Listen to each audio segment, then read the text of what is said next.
तो बेटा last class में जो अपन पढ़ रहे थे तो अपन ने क्या पढ़ लिया था? First order reaction, second order reaction, n order reaction सब समझा दिया था। आज अपन बात एक चीज बतानी भूल गया था फर्स्ट ऑर्डर के लिए, कि फर्स्ट ऑर्डर रिएक्शन की खासियत होती है बेटा, तो सेम टाइम पीरियड में सेम परसेंटेज खत्म होता है उसका, सेम परसेंटेज खत्म होता है सेम टाइम पीरियड में। हरी बात में, मान लो एक रिएक्शन है जो 10 मिनट में अगर 80% खत्म होती है, ठीक है?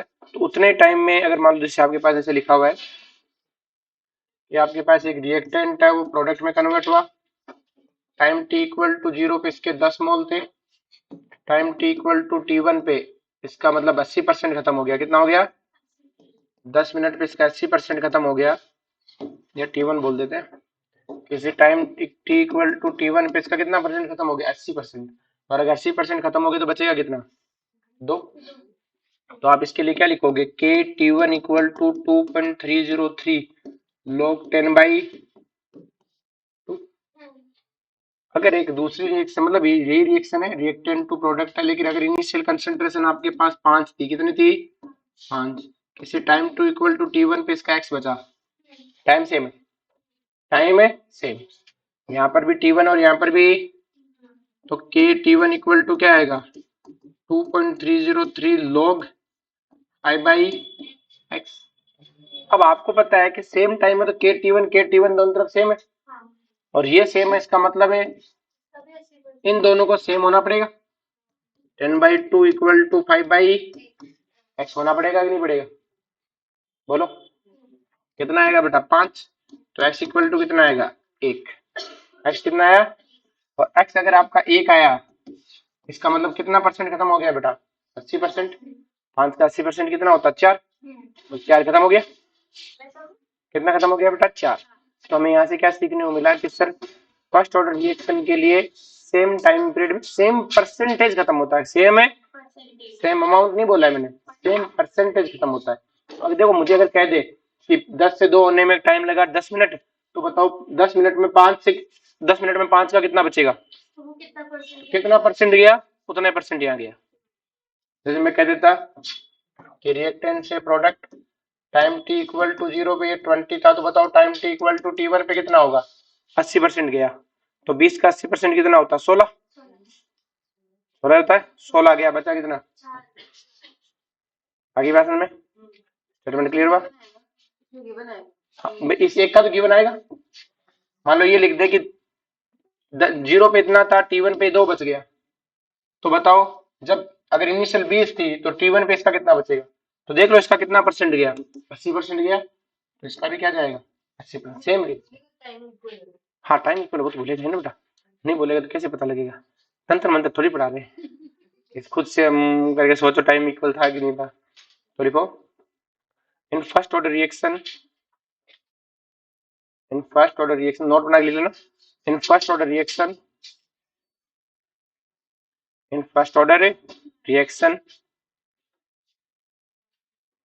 In same time, in same time same percentage decompose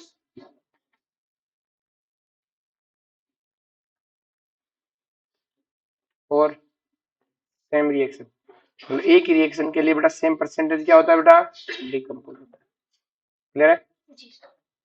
तो क्वेश्चन बना के लिखो,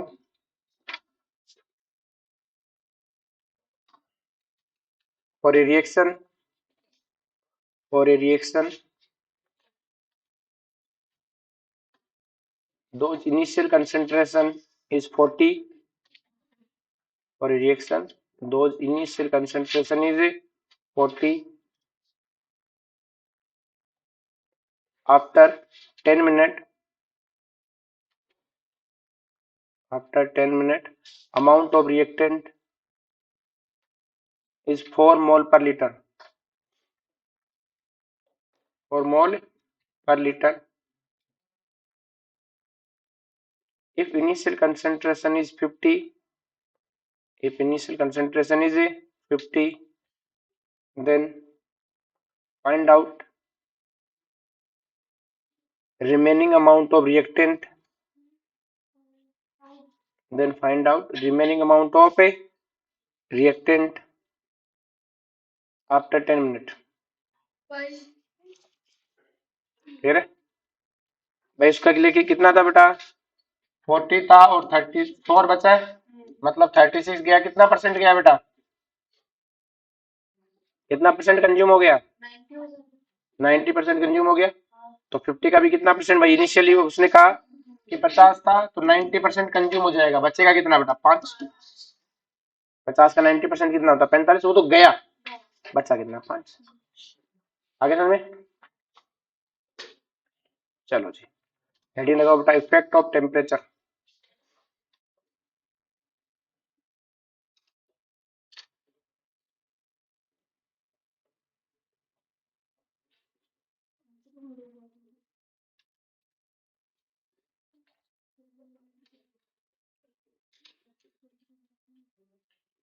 हेडिंग लगाओ बेटा, effect of temperature. But temperature का क्या इफेक्ट है? क्लियर है? तो लिखो बेटा, इफेक्ट ऑफ टेम्परेचर। लिखो बेटा, इसमें पहला लिखो बेटा। तो भाई जनरली शुरुआत में क्या था कि टेम्परेचर का जो इफेक्ट ऑब्जर्व किया गया, तो देखो बेटा यहाँ पे मैं अब कंसंट्रेशन का फिनोमेना नहीं देखूंगा। जब कंसंट्रेशन का फिनोमेना नहीं देखूंगा तो आपको पता है rate of reaction equal to k reactant की पावर एन। मैं जब इसको नेग्लेक्ट, मतलब इसको देखूंगा ही नहीं, अब इतना देर देख लिया कंसंट्रेशन से। अब मैं रेट ऑफ रिएक्शन को सीधा किस पे डिपेंडेंसी देखूंगा? के पे, क्योंकि के डिपेंड करता है बेटा किस पे? टेम्परेचर पे। तो अब मैं चाहे रेट कांस्टेंट बोलूं चाहे रेट ऑफ रिएक्शन बोलूं, एक ही बात है। क्योंकि अगर रेट कांस्टेंट बढ़ेगा तो ही रेट ऑफ रिएक्शन बढ़ेगी। रेट कांस्टेंट 5 गुना बढ़ा तो रेट ऑफ रिएक्शन भी 5 गुना बढ़ेगी। तो कभी रेट कांस्टेंट बोल दिया, कभी रेट ऑफ कोई फर्क है?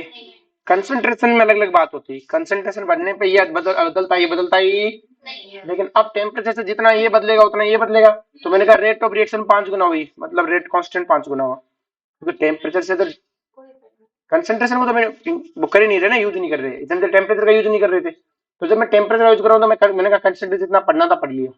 अब तुम तो ये बताओ टेम्परेचर का इफेक्ट क्या? देखो, तो रेट कांस्टेंट बदलेगा, कौन बदलेगा? तो हमें तो रेट कांस्टेंट को देखना है। क्या देखना है? कि रेट कांस्टेंट कैसे वेरी करता है। तो ऐसे लिख दे क्वेश्चन में कि एक रिएक्शन है जिसका टेम्परेचर 20 डिग्री बढ़ाया, rate constant, rate of reaction 4 गुना बढ़ी। तो आपको रेट ऑफ रिएक्शन नहीं, रेट कांस्टेंट 4 गुना बढ़ा। क्योंकि क्वेश्चन में तो रेट कांस्टेंट यूज करना होगा ना। तुम कहोगे सर कहाँ लिखा रेट कांस्टेंट 4 गुना पड़ा, मैं कैसे क्वेश्चन को सोल्व करूं? भाई एक ही बात है, सारी बात समझ में?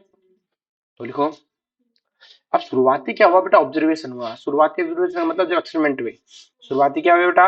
एक्सपेरिमेंट। तो शुरुआती एक्सपेरिमेंट में क्या देखा गया कि जो रेट ऑफ रिएक्शन है ना बेटा, वो किस पर डिपेंड कर रही थी बेटा? कंसंट्रेशन पे। किस पे डिपेंड कर रही थी? कंसंट्रेशन पे। मतलब शुरुआती जो मतलब रिजल्ट देखे गए कि कंसंट्रेशन था। फिर उन्होंने एक चीज देखी कि जब 10 डिग्री बढ़ाते हैं ना तो रेट ऑफ रिएक्शन 2 से 3 गुना बढ़ जाती है। 2 से 3 गुना इनके बीच में। किसी रिएक्शन में 2 गुना बढ़ी, किसी में 2.1, किसी में 2.2, लेकिन बढ़ा हर 10 डिग्री पे इतना ही। अब जब तक अपने को कुछ ना कहे, अपने को 2 गुना ही मानना है। कितना मानना है? अगला क्वेश्चन में लिख दे कि 2.1 गुना बढ़ा, तो तुम कहना ठीक है 2.1 गुना बढ़ा। अगर वो ना कहे तो तुम्हारी तो 2 गुना ही बढ़ी हुई है। कितनी बढ़ी हुई है? 2 गुना। क्लियर है? वो एक स्टेटमेंट दे दे कि rate of reaction increase 2 to 3 time, हाँ सही बात है। वो ना कहे, वो कहे कि रेट ऑफ रिएक्शन दुगुना बढ़ जाती है, हाँ ये भी सही बात है, ये भी सही बात है। वो क्वेश्चन में लिख दे कि 10 डिग्री टेम्परेचर बढ़ाया, रेट ऑफ रिएक्शन इंक्रीज। भाई आप नीचे ऑप्शन देखना है, 2 लिखा हुआ है, 2 लिख के मार देना। वो क्वेश्चन में लिख दे 2.1 गुना बढ़ा, तो आप कहना हाँ ठीक है 2.1 गुना से करेंगे, जिद नहीं करनी है। हरी भाषण में तो लिखो बेटा, when temperature increase by 10 degree Celsius, when temperature increase by 10 degree Celsius, when temperature increase by 10 degree Celsius, rate of reaction increase by, when temperature increase by 10 degree Celsius, 10 degree लिख दो, सेल्सियस 10 डिग्री मतलब kelvin एक ही बात है, but change increase तो बोला में same ही है। 10 degree rate of reaction increase 2 to 3 time. तो रेट ऑफ रिएक्शन 2 से 3 गुना बढ़ी। कितना गुना बढ़ी बेटा? अब बेटा हमने क्या किया, देखो सिंपल सी कहानी है।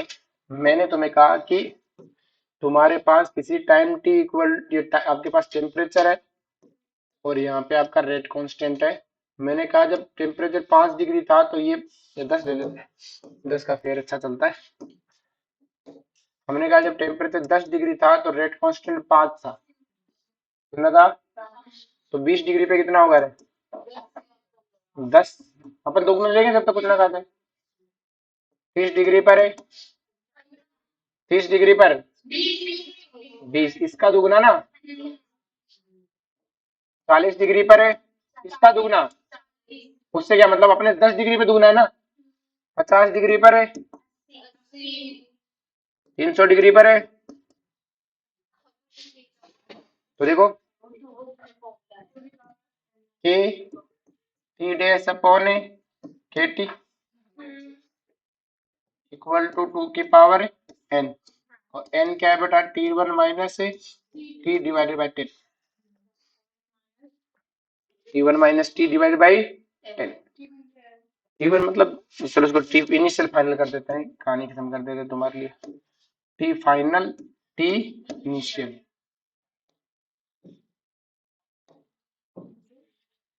T final minus T. Clear है? अब देखो बेटा, मुझसे कहा गया 300 कर दिया, तो इनिशियल कितना था? 10, क्योंकि हमें तो बीच वाले इसका पता है। तो 30 माइनस 5 कितना हुआ? 300 माइनस 5 कितना हुआ?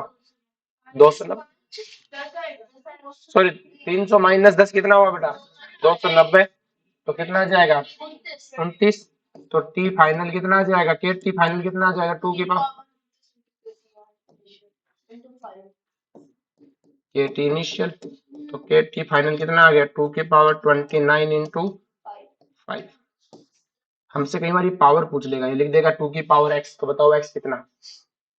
अब जैसे आपको सही, हमें क्या पता सही है कि गलत, इतने बड़े हमने कौन सा करके देखा, आप तो इसका बताओ। ये हमारा किया कर रहा है, तो देखो कितना डिग्री का चेंज है? 40, 4, 2 की पावर 4 कितना होता है? 16, 16, 5 कितना? 80। आगे समझ में? तो अपने को इस फॉर्मूले का यूज करना है। अब कोई कहेगा सर 9 डिग्री बढ़ गया, तो पता नहीं, मुझे तो 10 डिग्री का पता है, कितने का पता है? अब वो एग्जामिनर कहते हैं नहीं, फॉर्मूला में 3 गुना करो, तो या 2 की जगह 3 लिख देना। पावर तो वैसे ही है, 2 की जगह 3, वो के 2.2, 2.2 लिख देना। हरी बात में इस जगह इस ग्रीन वाले गोले को बदलना, बाकी कुछ बदलने की जरूरत है? पूछ 9 डिग्री का पूछेगा तो अपन इस तरह से नहीं बता पाएंगे। हरी बात में ये एक ऑब्जर्व था, हमने ऑब्जर्वेशन किया, ऐसा में होता हुआ लिखा। हरी भाषण में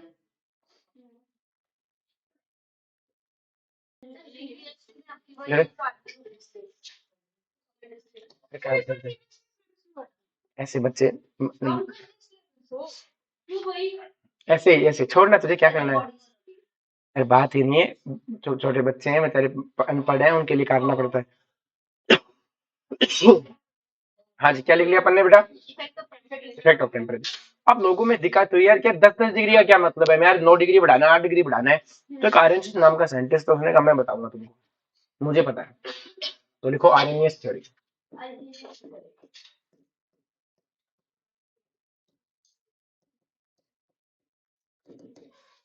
जो आर्यनियस ने हमें क्या बताया, इसने कहा के किसके इक्वल है बेटा?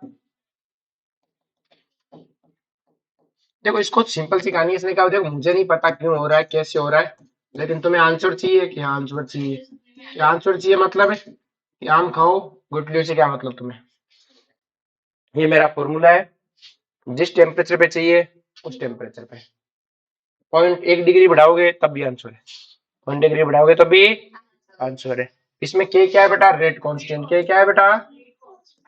Rate constant. के क्या है बेटा? दूसरा नाम क्या है इसका? प्री एक्सपोनेंशियल कांस्टेंट, क्योंकि ये एक्सपोनेंशियल से पहले लिखा हुआ है। इस आर्हेनियस कांस्टेंट की जो यूनिट होती है बेटा, वो किसके इक्वल होती है? इसकी यूनिट रेट कांस्टेंट के इक्वल होती है। किसके इक्वल होती है? अगर दोनों की कई बार क्या करता है वो, आर्हेनियस कांस्टेंट की यूनिट ऐसे लिखता है, यूनिट ऑफ प्री एक्सपोनेंट, ऐसे लिखता है value of pre exponential factor. अब समझो, प्री एक्सपोनेंशियल फैक्टर की यूनिट लिखेगा, वैल्यू लिखेगा, उसके पीछे यूनिट लिख देगा, और पीछे का ऑर्डर पूछेगा। अब बच्चा पूछता कहाँ ढूंढूं कहाँ ढूंढूं, क्योंकि प्री एक्सपोनेंशियल याद भी नहीं आ रहा होता कि ये क्या बोला है।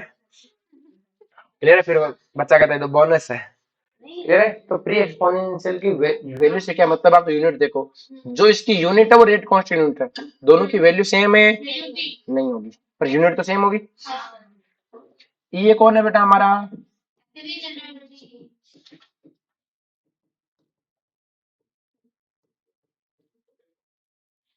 आर क्या है, गैस कांस्टेंट, और टी क्या है बेटा, टेम्परेचर। टी क्या है बेटा, टेम्परेचर। बोलो कोई दिक्कत है किसी को आगे भाषण में? ठीक है, टेम्परेचर। और जो हमें जो एक्टिवेशन एनर्जी है उसकी यूनिट होती है बेटा जूल पर मोल, क्लियर है, या कैलोरी पर है, इसकी जो यूनिट होगी उसी बेस पे आर की यूनिट, आर की वैल्यू लेनी है। अगर एनर्जी जूल में है तो जूल वाली, कैलोरी में तो कैलोरी वाली, क्लियर। 25/3 या 2। और टेम्परेचर हमेशा किस में होना चाहिए बेटा? अब क्वेश्चन आता है एक्टिवेशन एनर्जी क्या होती है। देखो एक्टिवेशन एनर्जी का सिंपल सा फंडा है कि ये हमारे पास क्या है बेटा, graph energy versus progress of reaction, progress of reaction. ये मेरे पास रिएक्टेंट था, ये मेरे पास कन्वर्ट हुआ प्रोडक्ट में, किसमें कन्वर्ट हुआ, प्रोडक्ट में। कोई भी रिएक्टेंट प्रोडक्ट में डायरेक्ट नहीं जाता, वो किसके थ्रू जाता है, थ्रेशोल्ड के, सॉरी ट्रांजिशन के थ्रू। किसके थ्रू जाता है, एक ट्रांजिशन फेज सब में आती है, किसमें आती है बेटा, ट्रांजिशन। तो ट्रांजिशन के आता, तो इससे हम क्या बोलेंगे, ट्रांजिशन स्टेट। क्या बोलेंगे बेटा,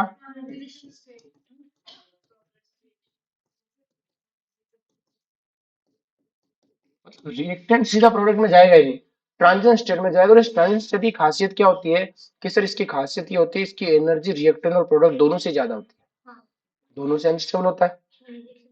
पर इसके इसी में जाने से पहले रिएक्टेंट प्रोडक्ट में नहीं जा सकता। जैसे मैंने तुम्हें पहले भी समझाया कि दूध को दही में जाने के लिए पहले ट्रांजिशन स्टेट में जाना पड़ता है, पहले सीधा दूध दही में कन्वर्ट नहीं होता। पहले दूध होता है, वो कुछ देर बाद जैसे उसमें दही डालते हो तो बीच में क्या जाता है बेटा, कन्वर्ट होता है। बीच में कैसी स्टेट आती है, ना वो दूध है ना दही है, बीच का होता है, एक अजीब सा टेस्ट होता है, क्लियर है, ना वो दूध है ना वो, फिर वो दूध में कन्वर्ट हो, दही में कन्वर्ट हो जाता है।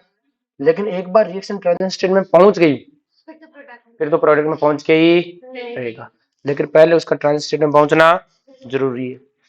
तो बेटा ट्रांजिशन स्टेट में पहुंचने के लिए एनर्जी चाहिए, तो रिएक्टेंट को ट्रांजिशन स्टेट में जाने के लिए जो एनर्जी चाहिए उसी को बोलते हैं एक्टिवेशन एनर्जी। एक्टिवेशन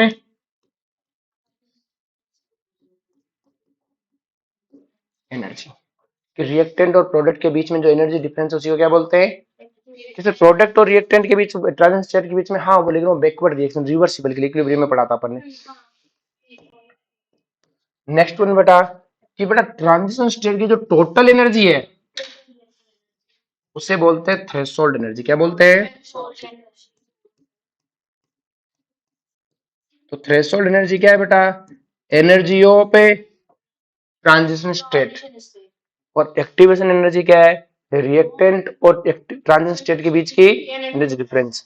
तो क्या मैं ऐसे लिख सकता हूँ कि जो थ्रेशोल्ड एनर्जी है वो इक्वल है बेटा energy of reactant plus energy of activation energy के। तो अगर थ्रेशोल्ड दिया है और रिएक्टेंट की एनर्जी दी है तो एक्टिवेशन निकाल लूंगा। बोलो कोई दिक्कत, हमें रिलेशन पूछ लेता है बेटा कई बार हरी भाषण में। हम ऐसे भी लिख सकते थे प्रोडक्ट की एनर्जी और बैकवर्ड एक्टिवेशन एनर्जी, जो हमने इक्विलिब्रियम में पढ़ा था। क्या चीज समझ में आई बेटा, पक्का? कि थ्रेशोल्ड किसके इक्वल है, रिएक्टेंट की एनर्जी प्लस एक्टिवेशन एनर्जी। बोलो कोई दिक्कत है, ये थ्रेशोल्ड है। हाँ बेटा, ये रहा ई आर, ये रिएक्टेंट की एनर्जी रही,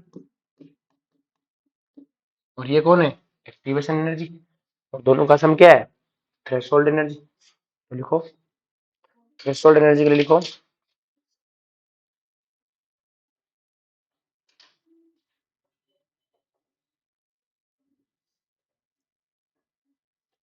energy of transition state, energy of transition state known as threshold energy,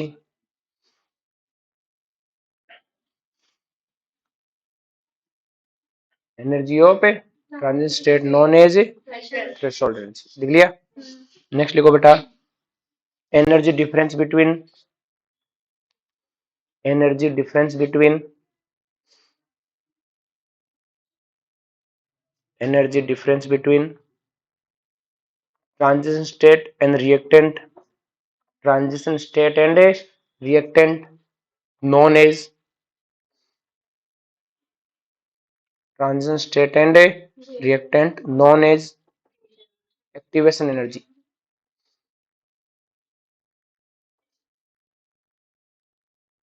known as बोलो कोई दिक्कत है नेक्स्ट जो चीज समझने वाली है वो ध्यान से समझो कि सर ये तो ठीक है, मैं समझ में आ गया प्रोग्रेस ऑफ रिएक्शन क्या है, रिएक्शन आगे पीछे जाएगी। नेक्स्ट जो इंपॉर्टेंट चीज जो यहाँ समझने वाली चीज है वो बेटा क्या है, ध्यान से समझो कि जो ट्रांजिशन स्टेट है जब तक अचीव नहीं होगी रिएक्टेंट प्रोडक्ट में नहीं जाएगा। क्लियर है? तो लिखो for conversion reactant into product, for conversion reactant into product reactant must go in transition state, reactant must go in a transition state।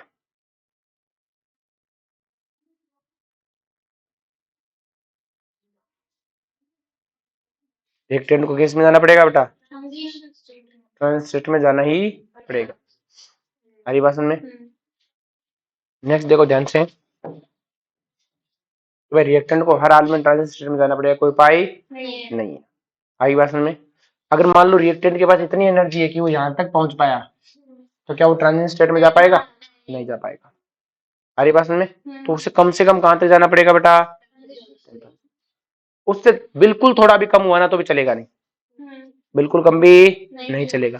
जैसे अपन कहें कि जो अपने क्या नाम है प्रेरणा है वो बेवड़ी है, क्या है बेटा?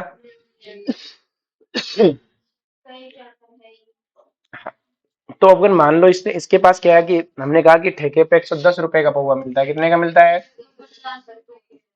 इसके पास 50 रुपए है, इसके पास कितने रुपए हैं? 50। तो हमने कहा प्रेरणा आज पिए नहीं तुम, तो कहा छोड़ दी मैंने। हमने कहा ले 20 रुपए, छोड़ दी मैंने। 30 रुपए देंगे तब भी, हमने इतने रुपए दे के इसके पास टोटल 109 हो गए तब भी क्या कहेगी? छोड़ दी। से पता ठेके वाला 1 रुपए के लिए भी नहीं मानेगा। क्लियर है? पूरे 110 चाहिए। क्लियर है? बता रही थी। क्लियर है? तो सिंपल सी कहानी है, मुझे क्या पता बेटा। क्लियर है? अब जैसे इसको 60 रुपए दिए भाई, क्योंकि इसे पता है हमें मिल गई थ्रेशोल्ड, क्या मिल गई? और जब एक बार ठेके पे पहुंच गई फिर तो ये पी के आएगी, मतलब फिर तो प्रोडक्ट बन के ही रहेगा। ना ना बिल्कुल नहीं, तो वहीं पे देते पी लेगी, तुझे दूसरे को मौका ही नहीं देती तू। क्लियर है? तो सिंपल सी कहानी। आप देखो दही को जब बीच में से स्टेज में पहुंच जाए ना, जब आपने दही में क्या करते हो, जामन दे देते हो और वो जमने लगता है, बीच में 2-2.5 घंटे हो जाते हैं, वो बीच का जैसा आ जाता है ना, उसमें से एक गिलास भर के साइड में रख देना, वो भी दही जमेगा। क्लियर है? क्यों? ट्रांजिशन स्टेट क्या हो चुकी है? अच्छी क्या हो चुकी है? ट्रांजिशन स्टेट को रोका नहीं जा सकता। ट्रांजिशन स्टेट को क्या नहीं कर सकते बेटा? एक इंटरमीडिएट और होता, अभी आगे चल के पढ़ेंगे, इंटरमीडिएट को रोका जा सकता है। अब ऑर्गेनिक में जब आपने पढ़ा था कि SN1 और E1 का इंटरमीडिएट सेम है, कार्बोकेटाइन है, तो दोनों को अलग अलग तरीके से ले जा सकते हैं, नहीं ले जा सकते? तो इंटरमीडिएट को अपन किधर ही मोड़ सकते हैं, लेकिन ट्रांजिशन स्टेट को नहीं मोड़ सकते बेटा। हरी बात समझ में? तो लिखो we cannot separate transition state, we cannot separate transition state,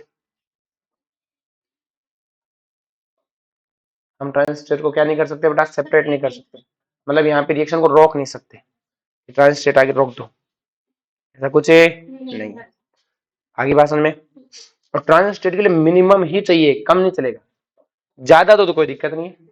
भाई तुमने प्रेरणा को 70 रुपए दिए, 120 हो गए, इसने कहा ठीक है चलो कोई बात नहीं, 10 रुपए का चखना खाएंगे, पर वो इसकी रिक्वायरमेंट नहीं है, दो तो ठीक, वरना हाँ ठीक। उसके लिए आपको दुआ नहीं देने वाली है, ये दुआ बस उस 110 तक के लिए देने वाली है कि 110 का इंतजाम करवा दो, तब तुम बहुत अच्छे हो। ऊपर दो तो केवल बस तुम्हारी मर्जी है, उसके लिए मैंने डिमांड की ही नहीं है। तो ये चीज समझ में आई बेटा सबको? अब नेक्स्ट देखो ध्यान से, अगर अपन बात करें कि हमें पता के किसके इक्वल है बेटा? ए की पावर माइनस E/A। अगर मैं दोनों तरफ ln ले लूं तो क्या आएगा बेटा? L N k equal to l n minus E upon A R T. बोलो कोई दिक्कत है? अब मैं कहूं a temperature T1, a temperature T1, आपका रेट कांस्टेंट है K1, तो क्या आ जाएगा l n K1 equal to l N A minus E upon A 1। A temperature T2 क्या होगा? मैंने कहा आपका रेट कांस्टेंट है T2, क्या है बेटा? सॉरी K2, तो l n K2 equal to क्या आएगा? L N A minus E upon A. अब मैंने ये माना है कि ए दोनों बार टेम्परेचर के साथ कांस्टेंट है, अगर ए भी बदलता तो हम A1 A2 लिखता, इक्विलिब्रियम में सिखाया था, A1 A2 लिखता, लेकिन मैं कहता हूं मेरा ए कांस्टेंट है, नहीं है, मेरा ए कांस्टेंट है, सॉरी ए कांस्टेंट है, अगर कांस्टेंट है तो दोनों बार सेम लिखा। बोलो कोई दिक्कत है? अब मैं जैसे इसको, अब बेटा देखो एक्टिवेशन एनर्जी भी सेम नहीं होती हर बार रिएक्शन की, क्योंकि एल एन ए बदलेगा तो ये भी बदलती है, लेकिन हम मानते हैं कि ये सेम है। ये क्या है बेटा? सेम। गिवन टेम्परेचर रेंज जिसमें हमें पूछा गया उसमें एक्टिवेशन एनर्जी क्या है? सेम।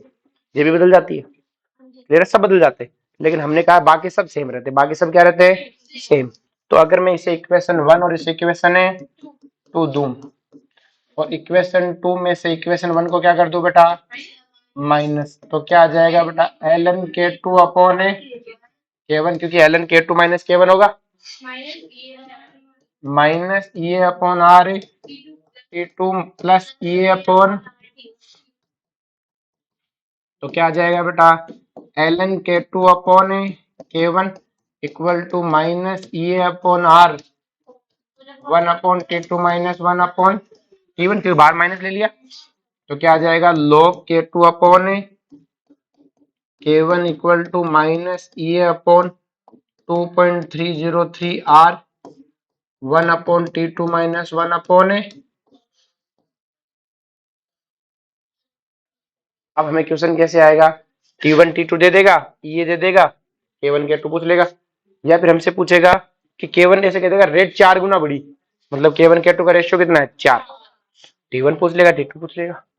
कई बार क्या होता है बेटा? K1 गिवन होता है, सब गिवन होता है, तुम्हारे मन में होते सर एंटी लॉग कैसे ले? भाई मुझे ये सब, ये व्हाइट वाले सारे डाटा गिवन है और ये भी गिवन है, और मुझसे K2 पूछ लिया, इसके लिए तो एंटी लॉग लगेगा अब सोल्व करने के लिए, तो आप एंटी लॉग मत किया करो, आप इधर वाले को सारे को सोल्व कर लो। तो आपने LHS सोल्व, RHS सोल्व कर लिया, तो RHS इक्वल टू LHS होना चाहिए। अब मान लो आपको K1 की वैल्यू गिवन है, मैंने कहा K1 आपका 4 है, K1 कितना है? और इधर आंसर आना चाहिए -4, कितना आना चाहिए? तो K2 क्या होना चाहिए? 4 इंटू 10 की पावर -4, क्या होना चाहिए भाई?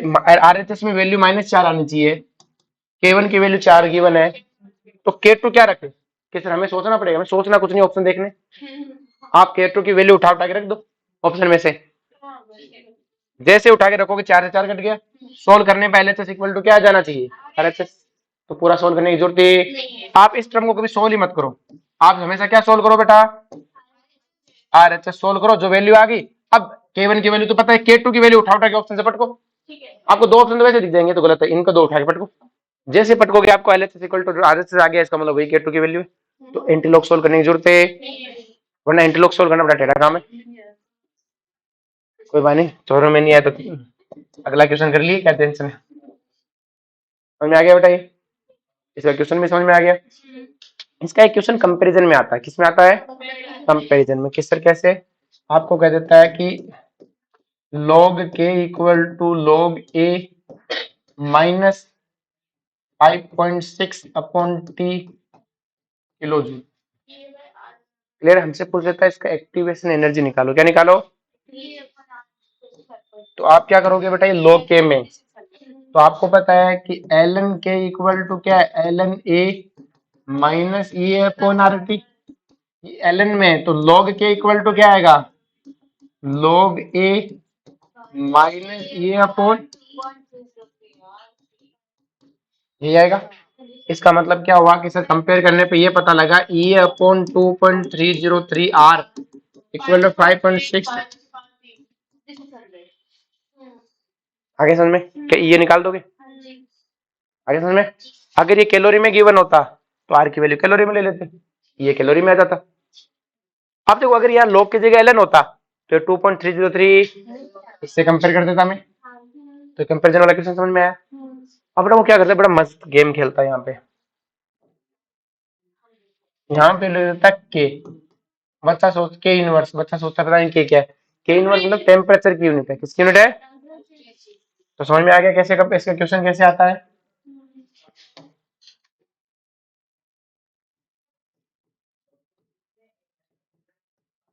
तो नीचे केल्विन है, वो किलो जूल है। आगे समझ में?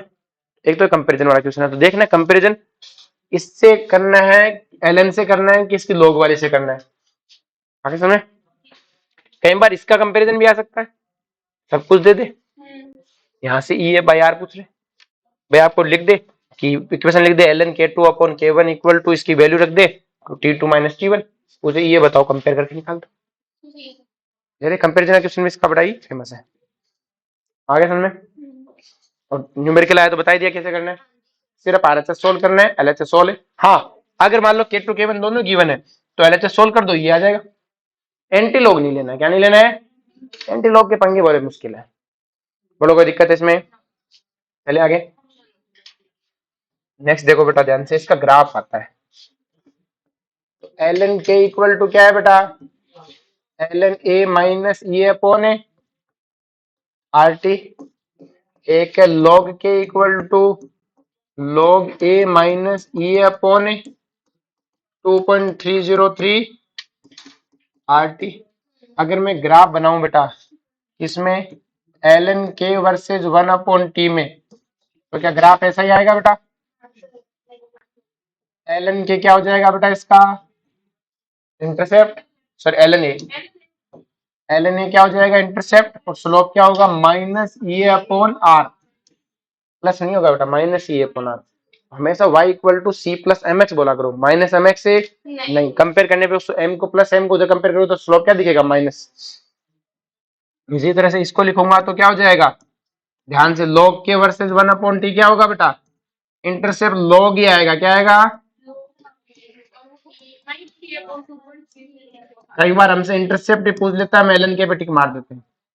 और जैसे इस वाले ग्राफ में अगर हमें स्लोप देगा तो अलग आंसर आएगा, इस वाले में स्लोप देगा तो हरी भाषा में उसमें आर से मल्टीप्लाई है, इसमें 2.303 आर से मल्टीप्लाई है। नेक्स्ट जो ध्यान से इतना समझ में आया। नेक्स्ट वन अपने पास क्या है बेटा, ध्यान समझना, हमें पता है के किसके इक्वल है, ए ई की power E upon A R T. अगर मैं इसका ग्राफ बनाऊं के वर्सेस टी में तो ग्राफ कैसा आएगा बेटा? अगर मैं टेम्परेचर बढ़ाता हूं तो क्या होगा बेटा, ये बढ़ेगा कि घटेगा?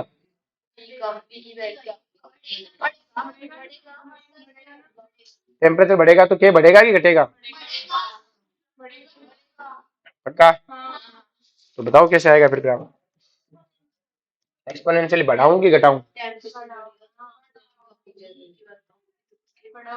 देखो जब बेटा टेम्परेचर बढ़ेगा, टेम्परेचर बढ़ेगा तो ये वाली वैल्यू घटेगी, ये वाली वैल्यू कम होगी तो ये वाली कम होगी तो क्या होगा, बढ़ेगा। तो एक्सपोनेंशियली बढ़ाना है, कैसे बढ़ाना है, तो टाइम जीरो पे कितना है बताइए, तो टेम्परेचर जीरो पे वैल्यू रखो तो कितना आ रहा है,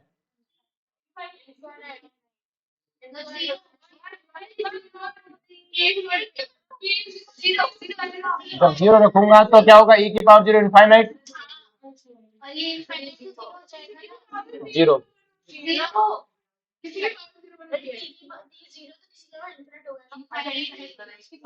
तो जीरो होगा। और फिर कैसे बढ़ेगा बेटा, पैराबोला टाइप में इस तरह से क्या होगा बेटा, इंक्रीज होगा। सब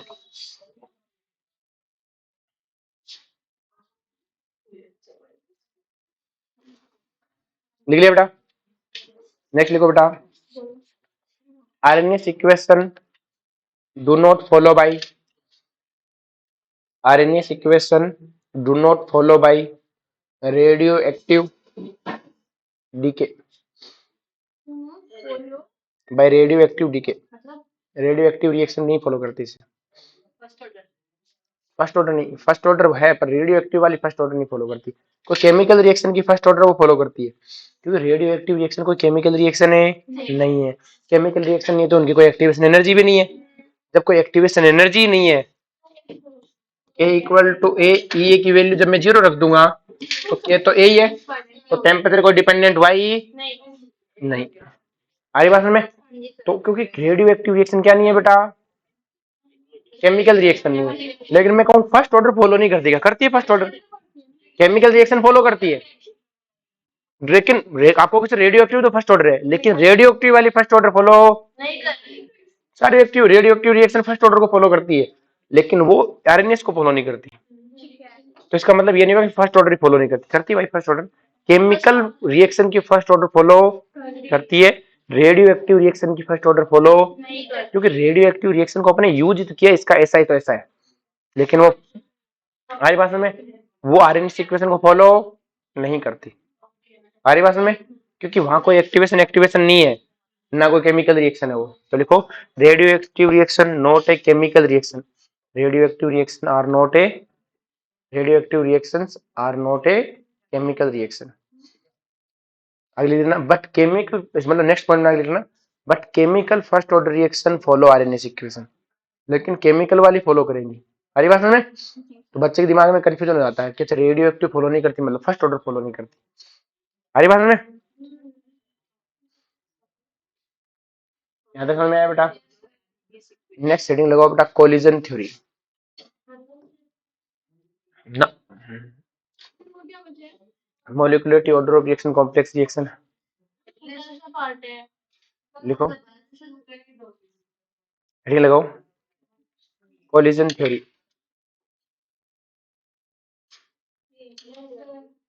जो कोलिजन थ्योरी क्या कहती है कि जो रिएक्शन है ना वो सीधी नहीं हो रही, रिएक्शन हो रही है टकरा टकरा के, मॉलिक्यूल के किसे हो रही है, टक्कर से। तो लिखो due to collision reactant molecule convert into product molecule, due to collision reactant molecule convert into product molecule।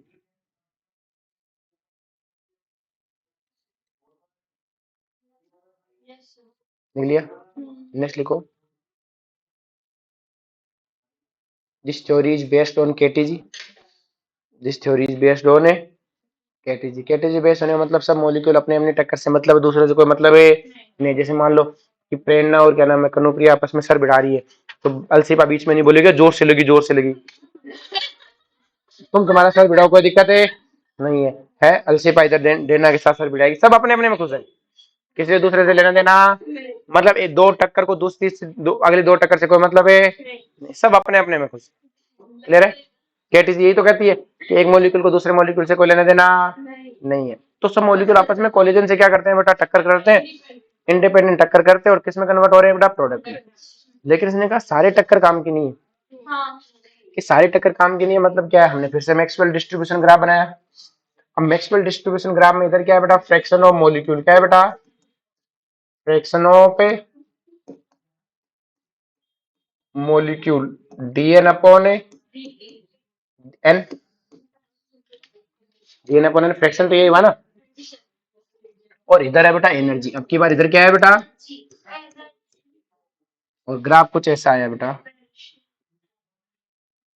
ये आपका क्या है बेटा ग्राफ, ये आपका क्या है ग्राफ, ये किसी टेम्परेचर T पे है। अब हमें पता है कि वही मॉलिक्यूल रिएक्शन में कन्वर्ट हो सकते हैं बेटा जिनके पास मिनिमम थ्रेशोल्ड एनर्जी हो, बाकी टकराने का कोई फायदा नहीं। कि सर मतलब जैसे मैं कहूँ कि बेटा कि जो अपनी प्रेरणा और कनुप्रिया है वो दोनों बाइक लेके आई हैं, बाइक के कार लेके आई है और आपस में कार को आपस में सामने से भिड़ा रही है। हम कहते हैं इनका प्रोडक्ट जब मिलेगा जब दोनों मर जाए, वो हमारा प्रोडक्ट है, वो हमारा क्या है बेटा प्रोडक्ट। तो ये दोनों रिएक्टेंट अपनी गाड़ियों को भिड़ा रहे अंदर बैठे, लेकिन 5 की स्पीड में भिड़ा रहे हैं, तो क्या हमारा प्रोडक्ट मिलेगा? आप कहोगे सर ने मास्टर ने तो कहा तक कोलिजन से प्रोडक्ट मिलते हैं, ये तो कई देर हो गए कोलिजन करते, 15 की स्पीड पहुंचा दी, 25 पहुंचा दी, लेकिन उस कोलिजन का कोई लेना देना नहीं। क्यों? क्योंकि मिनिमम स्पीड को अचीव नहीं कर पाए। लेकिन मैं कहूँ जैसे 150 की स्पीड में भिड़ाएंगे तो मिल जाएगा प्रोडक्ट। मतलब रिएक्शन के सारे कोलिजन काम के, क्योंकि हमने अभी पढ़ा था कि वही रिएक्शन कंप्लीट हो सकती है जिसका रिएक्टेंट किस में जाए बेटा, थ्रेशोल्ड में जाए। और थ्रेशोल्ड में जाने के लिए इतनी एनर्जी चाहिए। मतलब आपके पास वही मॉलिक्यूल के कोलिजन काम के हैं जिनके पास मिनिमम थ्रेशोल्ड एनर्जी है। तो मिनिमम थ्रेशोल्ड एनर्जी मतलब मैंने कहा यहाँ पे आपके थ्रेशोल्ड, कहीं पर भी बोल सकते हो। मैंने कहा ये वाले पॉइंट पे जो एनर्जी वो थ्रेशोल्ड एनर्जी है, पूरी एनर्जी का ग्राफ है। तो अगर ये वाली एनर्जी थ्रेशोल्ड है मतलब इतने ही मॉलिक्यूल के पास थ्रेशोल्ड एनर्जी है, इतने ही मॉलिक्यूल हैं जिनके पास थ्रेशोल्ड है, मतलब इन्हीं की टक्कर काम की है। बाकी ये टक्कर तो किसी काम की ही नहीं है। मतलब आपके पास बाल्टी भर के मॉलिक्यूल है, गिलास भर के मॉलिक्यूल काम आ रहे हैं, इन्हीं की टक्कर काम आ रही है। हमारे बात में इनके टक्कर हो रही है, प्रोडक्ट में जा रहे, बाकी कुछ नहीं, बाकी वेस्टेज है। बाकी क्या है, इसलिए तो हम कहते हैं ना प्रोडक्ट की यील्ड क्यों पढ़ते हैं कि सर पूरा जब अपने मोल में पढ़ते हैं यील्ड 50% हुई, 60% हुई, तो सारे मॉलिक्यूल की यील्ड क्यों आएगी, सर पूरा कन्वर्ट हो जाना चाहिए। यील्ड इसीलिए आती है कि भाई वो मॉलिक्यूल काम ही नहीं कर रहे थे। आप 1 किलो मॉलिक्यूल डाला, उनमें से 10 ग्राम मॉलिक्यूल के पास एनर्जी थी, तो आपको 10 ग्राम में प्रोडक्ट मिला कि यार वेस्टेज क्यों हो रहा है, कि भाई साहब उनको मिनिमम एनर्जी उनको मिली ही कि वो टकरा के किसमें चले जाएं, प्रोडक्ट में। तो इतने मॉलिक्यूल है हमारे पास काम के। अब जो बड़ा मैंने एक सिंपल सी कहानी तुम्हें पहले भी सुनाई थी कि मैं कहूँ एक गांव में 100 रुपए वाला अमीर है। कितने रुपए वाला अमीर है, हमने डेफिनेशन तय कर दी, 100 रुपए जिसके पास है वो अमीर, 100 से नीचे वाला गरीब, ज्यादा अमीर कम अमीर कुछ नहीं होता, अमीर गरीब। और डेफिनेशन क्या सेट कर दी बेटा, 100 रुपए, कितने कर दी, 100 रुपए। तो 100 रुपए वाला अमीर है, 101 वाला, 105, 107, 110, 115, ये सब अमीर है। लेकिन मैं कहूँ 99, 98, 98, 97, 90, ये सब क्या है बेटा, गरीब है बेटा। ये सब क्या है बेटा, गरीब है। हमने क्या किया बेटा, इस गांव में 10-10 रुपए बांटे सबको, चाहे अमीर है चाहे गरीब। तो क्या अमीर को 10 रुपए देने से वो ज्यादा अमीर हुए, तो नहीं सर, ज्यादा अमीर तो कुछ होता ही नहीं है, अमीर और एक गरीब, तो अमीर तो अमीर रहा। लेकिन इन गरीबों को 10-10 रुपए देते अमीर बन गए, बोलो हुआ कि नहीं हुआ। फिर 10-10 रुपए और बांटे सबको, तो क्या इनके भी 10-10 रुपए और आ गए। तो क्या गांव में धीमे धीमे अमीरों की संख्या बढ़ रही है और गरीबों की संख्या घट रही है। तो क्या इस तरह से हम गांव में जो ये बोल रही है इसी का गांव में खुशहाली आएगी, और इस तरह से हम सारे गांवों को क्या बना सकते हैं, अमीर। बस हमें डेफिनेशन बदलनी पड़ेगी, 100 रुपए को अमीर और गरीब बनाना पड़ेगा। क्योंकि तानाशाह मैं हूं तो मैं 100 रुपए तय करूंगा। क्लियर है, तो तानाशाह नहीं है। क्लियर है, आ रही बात में। पहले तुझे तो मार दूं, अब तो ध्यान से, बातें नहीं। अच्छा जब, अब बेटा ध्यान से, ये चीज समझ में आई बेटा सबको। अब जो बेटा कि सर ग्राफ ऐसा ही क्यों आया, इधर कम इधर ही ज्यादा होते थे, पहले अमीर ज्यादा होते गांव में पहले से ही। तो देखो गांव में कभी भी आप देखो ज्यादा अमीर नहीं होते, क्लियर है, ज्यादा गरीब भी लोग भी नहीं होते, मीडियोकर फैमिली ज्यादा होती है। मीडियोकर फैमिली क्या होती है, ज्यादा। अगर आप इस मैक्सवेल ग्राफ को, मैंने आपको गेसेस स्टेटमेंट में समझाया था कि अगर एक क्लास में सबको दौड़ने को कहूं तो कुछ बच्चे हुसैन बोल्ट के हैं, वो पक्के आगे गायब, मैंने कहा भागो, तो अगर 50 बच्चों को भागने को बोला, 5 बच्चे गायब, वो कैसे हम तो पहुंच गए, फिनिश लाइन को क्रॉस कर जाते, बहुत तेज भागते। 5-4 बच्चे उनका भागो, वो कह रहे भागना है, वो सबसे पीछे रह जाते, बुजुर्ग बच्चे। और मोस्ट ऑफ क्लास एक साथ दौड़ रही होती है। आप जब भी देखते हो भीड़ भागती है तो कुछ बहुत आगे होते हैं, कुछ बहुत पीछे, और मोस्ट ऑफ क्लास है बीच में। तो देखो बेटा एक चीज सिंपल सी कहानी है, तो बहुत थोड़े से मॉलिक्यूल के पास बहुत ज्यादा एनर्जी है, और लास्ट में देखो कम एनर्जी भी बहुत कम के पास है, लगभग के पास क्या है बेटा, बीच की एनर्जी। मतलब मोस्ट ऑफ मॉलिक्यूल के पास मीडियोकर एनर्जी होती है।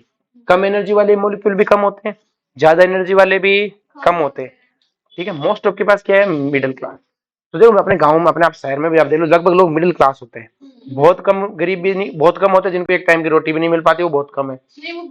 क्लियर है, वो लोग जो एक टाइम ही रोटी खाते हैं वो भी बहुत कम है। डाइटिंग, अमीर लोग डाइटिंग करते हैं तो वो भी बहुत कम है। मिडिल क्लास दबा के 5-5, 10-10 रोटी ठूसती रहती है, वो बहुत है। क्लियर है, सारी बात में। मोस्ट ऑफ क्या है बेटा, सिंपल सी कहानी है कि अमीर लोग भी बहुत कम है, गरीब लोग भी, मोस्ट ऑफ मिडिल क्लास है। तो देखो यही तो है कि मिडिल क्लास मतलब क्या हो गया, वो मॉलिक्यूल जिनके पास बीच की एनर्जी वो बहुत है, कम एनर्जी वाले भी बहुत कम है, ज्यादा एनर्जी वाले भी। अब अगर मैं सिंपल सी कहानी, जिस तरह से मैंने अभी गरीबी उन्मूलन की, गरीबी हटाई, तो उसी तरह से मैं मॉलिक्यूल्स की भी एनर्जी बढ़ा सकता हूँ। कि सर कैसे? कि मैं अगर टेम्परेचर बढ़ाऊं 10 डिग्री, तो आपको पता है टेम्परेचर जैसे बढ़ाया जाए तो आपको पता है कि आपको एनर्जी का फॉर्मूला पड़ा था 3/2 kT। तो जैसे टेम्परेचर बढ़ाएंगे क्या एनर्जी बढ़ेगी? बढ़ेगी ना। तो सबकी बढ़ेगी। जब एनर्जी बढ़ेगी तो गरीबों की संख्या कम हो जाएगी और अमीरों की संख्या। बोलो कोई दिक्कत है? कौन सा पैरामीटर? एनर्जी वाला। वो नहीं बदल सकते, वो कैटलिस्ट कर पाएगा। वो कौन कर पाएगा? कैटलिस्ट। जब तक कैटलिस्ट नहीं लाया तब तक तो नहीं बदला। क्लियर? तो सिंपल सी कहानी है, अगर मैं वही पैरामीटर पर रखने करना चाहूं तो क्या यही होगा बेटा? तो देखो बेटा, जैसे एनर्जी बढ़ाई तो गरीबों की संख्या घटी, अमीरों की संख्या बढ़ी। ऐसा नहीं है कि मैं पैसे बांटते जा रहा हूं, अमीर भी बढ़ रहे हैं गरीब भी बढ़ रहे हैं, ऐसा नहीं होगा। अमीर घटेंगे, अमीर बढ़ेंगे, गरीब है तो ये ग्राफ धीमे धीमे नीचे आएगा, ये ग्राफ इधर से ऊपर उठेगा। तो आपको नहीं लगता बेटा, ऐ सॉरी बातें नहीं, आप इतने मॉलिक्यूल के पास क्या होगी बेटा? थ्रेशोल्ड से ज्यादा एनर्जी होगी। क्यों? क्योंकि बेटा पहले इतने मॉलिक्यूल के पास थे, तो इधर से ग्राफ नीचे आया। हमने गैस स्टडी में पढ़ा था, यही ग्राफ वहां पे समझाया भी था। इधर से नीचे, इधर से ऊपर। ठीक है, पीक भी नीचे आई क्योंकि बेटा मिडिल क्लास लोग भी कम हो गए। क्लियर है? फिर अगर मैं टेम्परेचर और बढ़ाता तो गरीबों की संख्या और कम होती है, अमीरों की संख्या बढ़ती। मैंने कहा ये किसी टेम्परेचर टी प्लस से एन का ग्राफ है। तो 10 डिग्री बढ़ाने से हुआ क्या? कि सर 10 डिग्री बढ़ाने से क्या? पहले इतने मॉलिक्यूल रिएक्शन दे सकते थे, अब इतने मॉलिक्यूल रिएक्शन दे सकते हैं। तो ये अराउंड अराउंड दुगना है।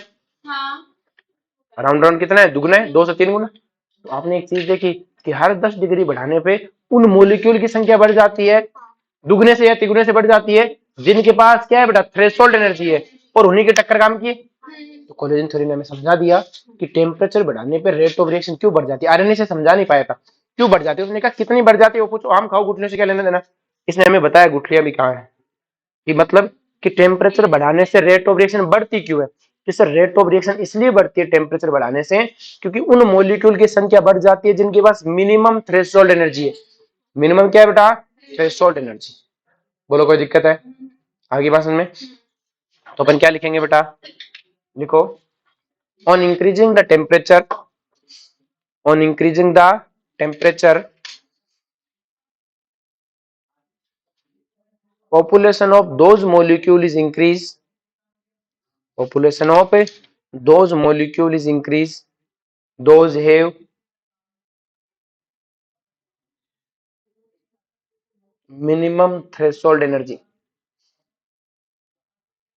those have minimum threshold energy।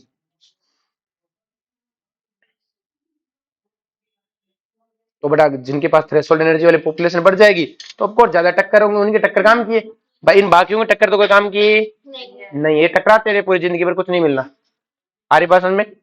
अब किसी बच्चे में दिमाग ही नहीं, आप उसको कितना पढ़ाते रहो, कोई काम का नहीं, आप अपना सर भिड़ाते रहो, मजे आ रहे गुरु जी बहुत बढ़िया है, सर मारते रहो, बढ़िया मसाज हो रही है दिमाग की, सर भिड़ाते रहो, कोई टेंशन है नहीं।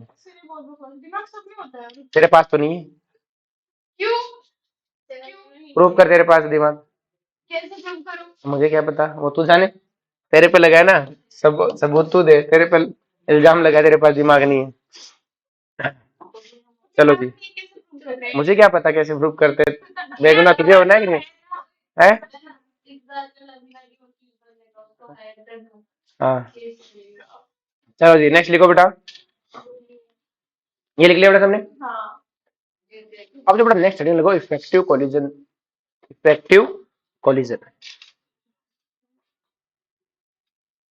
Effective collision. इफेक्टिव कोलिजन कौन सा होगा?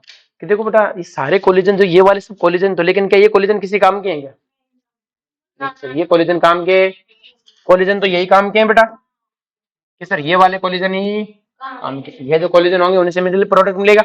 मतलब सिंपल सी कहानी कि प्रेरणा और कनुप्रिया अपनी गाड़ी की स्पीड जब 200 से बढ़ाएंगी तभी हमारा प्रोडक्ट मिलेगा। तो क्या ये जब भी 200 की स्पीड में गाड़ियां बढ़ाएंगे हमें प्रोडक्ट मिलेगा कि नहीं मिलेगा? नहीं मिलेगा, उसमें भी टेंशन है। ओरिएंटेशन, इनकी गाड़ी आमने सामने टकराई, अगर साइड से साइड मिरर टकराया कैसे मरेंगी? साइड से टकराने मतलब हो गया कि अगर दोनों पास से निकले और दोनों के क्या भिड़ा भिड़ा साइड मिरर भिड़े, टक्कर कैसे नहीं हो, टक्कर तो मानी जाएगी।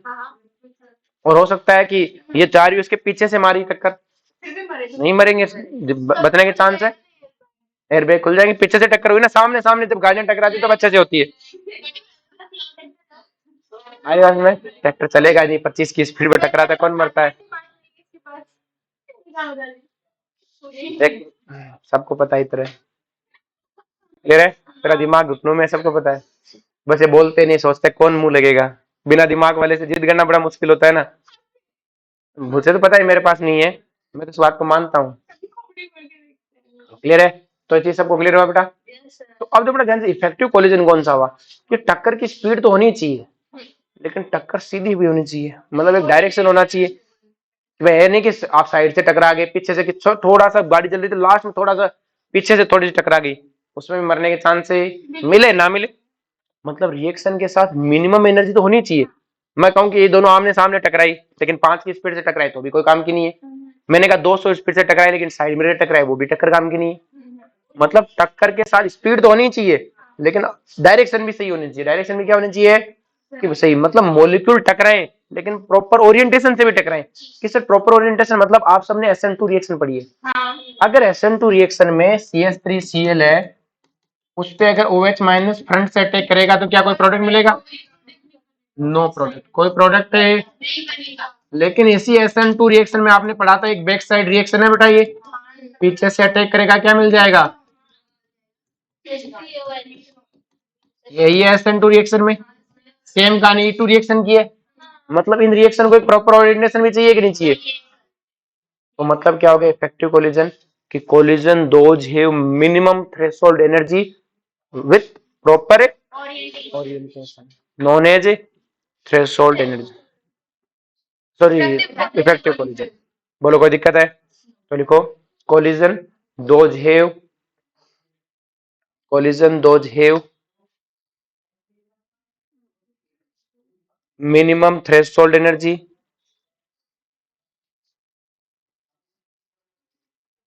with proper orientation with proper orientation with proper orientation known as effective collision, known as effective collision। ये चीज समझ में आ गई बेटा? नेक्स्ट लिखो बेटा, कि जो रेट ऑफ रिएक्शन होती है ना बेटा, रेट ऑफ रिएक्शन वो प्रोपोर्शनल होती है बेटा इफेक्टिव कोलिजन के। किसके प्रोपोर्शनल है बेटा? और इफेक्टिव कोलिजन है वो किसके इक्वल होते हैं बेटा? E की पावर माइनस ई अपॉन ए, ये हमने डेरिवेशन तो की नहीं, जो आरएनएस ने दिया था वो सही था, E की पावर माइनस ई अपॉन ए, ये क्या है बेटा? Effective collision. तो हमसे कई बार पूछ लेता है इफेक्टिव कोलिजन कितना है, क्लियर है? इफेक्टिव कोलिजन को इस तरह से भी रिप्रेजेंट करते हैं बेटा,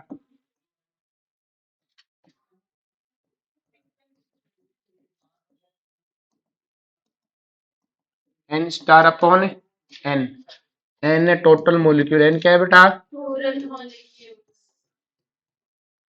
एन स्टार क्या है? मोलिक्यूल दोज हैव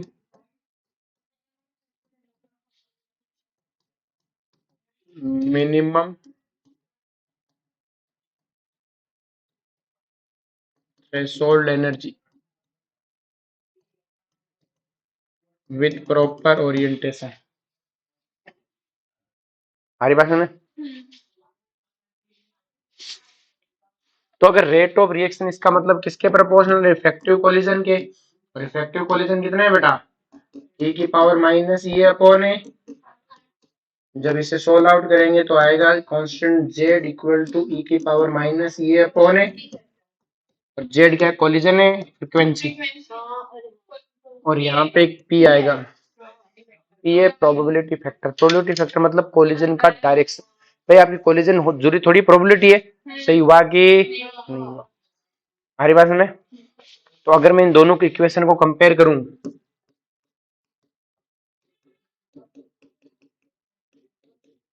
ए किसके इक्वल है? अगर आपको ए दे दे जेड दे दो पी निकाल लोगे, पी ए दे देगा तो जेड, और जेड क्या कोलिजन है? फ्रीक्वेंसी। क्या होता है collision frequency? Number of collision per unit volume per unit time, टकराने की चांस है कि आपका जैसे में SN2 रिएक्शन है, जरूरी थोड़ी वो आमने सामने टकरा रहा है, पीछे की टक्कर होने के चांस तो कम है ना, प्रोबेबिलिटी है कि पीछे टकराए कि नहीं टकराए, मैं प्रोबेबिलिटी हुई कि नहीं हुई? हमारी बात में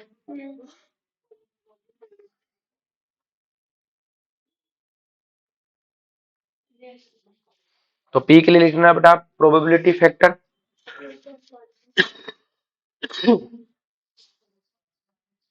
और जेड के लिए क्या लिखोगे? देखो कोलिजन फ्रीक्वेंसी, कोलिजन फ्रीक्वेंसी में क्या लिखोगे? Number of collision per unit time per unit volume, number of collision per unit time per unit volume. क्या यहाँ तक समझ में आ गया बेटा सबको? पक्का सबको क्लियर हुआ यहाँ तक थ्योरी? नेक्स्ट हेडिंग लगाओ बेटा elementary reaction. Elementary reaction, elementary reaction क्या होती है बेटा? तो लिखो reaction those complete in one step, reaction those complete in a one step, reaction those complete in a one step known as elementary reaction, reaction those complete in a one step known as elementary reaction। ठीक है, next heading लगाओ बेटा molecularity.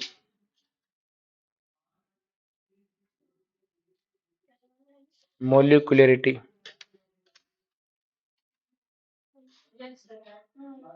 देखो बेटा number of molecule, number of molecule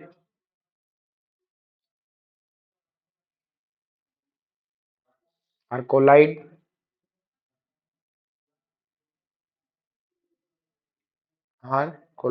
in elementary reaction, in elementary reaction कि किसी elementary reaction में कितने मॉलिक्यूल है जो एक दूसरे से कोलाइड करते हैं, साइमल्टेनियसली कोलाइड करना है। कैसे कोलाइड करना है? साइमल्टेनियसली, वैसे लिख देना ब्रैकेट में कोलाइड कैसे? साइमल्टेनियस मतलब एक साथ होनी चाहिए। एक साथ कितने मॉलिक्यूल एक दूसरे से कोलिजन करते हैं, एक साथ कितने जने आपस में भिड़ सकते हैं। ठीक है, नेक्स्ट एक टेबल बनाओ, एक तरफ लिखो मोलिकुलरिटी, एक तरफ लिखो ऑर्डर ऑफ रिएक्शन।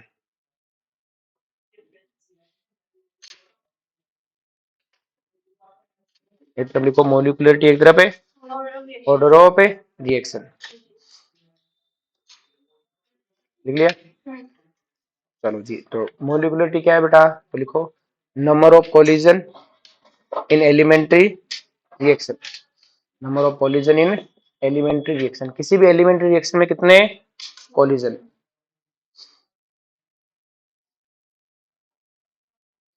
अब ऑर्डर ऑफ रिएक्शन क्या है कि बेटा रेट लो में जो रिएक्टेंट की पावर्स का सम है वही तो है बेटा N1 प्लस N2, जो रिएक्टेंट की पावर थी, रेट लो था हमारा, rate of reaction equal to K A की पावर N1 बी की पावर है N2, उसका सम ही तो है। लिखो सम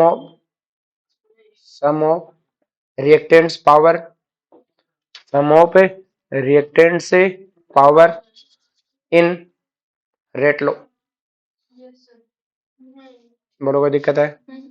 नेक्स्ट देखो बेटा मोलिकुलरिटी क्या है? It's a theoretical value, it's a theoretical value. जबकि इसके लिए क्या लिखोगे? Experimental value.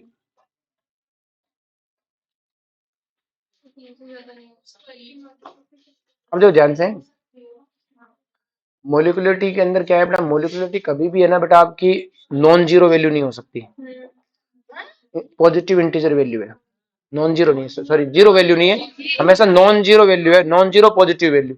Non zero positive मतलब क्या बेटा, ये सबसे पॉजिटिव इंटीजर वैल्यू है, क्लियर है? मतलब ये जीरो नहीं हो सकती, नेगेटिव नहीं हो सकती। क्यों? मोलिक्यूल्स का नंबर है, और मोलिक्यूल्स का नंबर कभी भी नेगेटिव, फ्रैक्शन कभी भी। तो लिखो बेटा मॉलिक्यूलर लिखो, it's always non zero positive value, it always non zero positive integer value, it always non zero positive integer value. Positive integer value का मतलब पॉजिटिव है साथ में इंटीजर है, मतलब हाफ, 3/2, 5/2 नहीं हो सकते।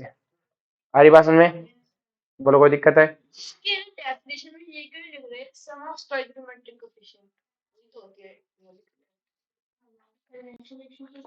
सिर्फ एलिमेंट्री के लिए होती है ना, कॉम्प्लेक्स के लिए थोड़ी होती है।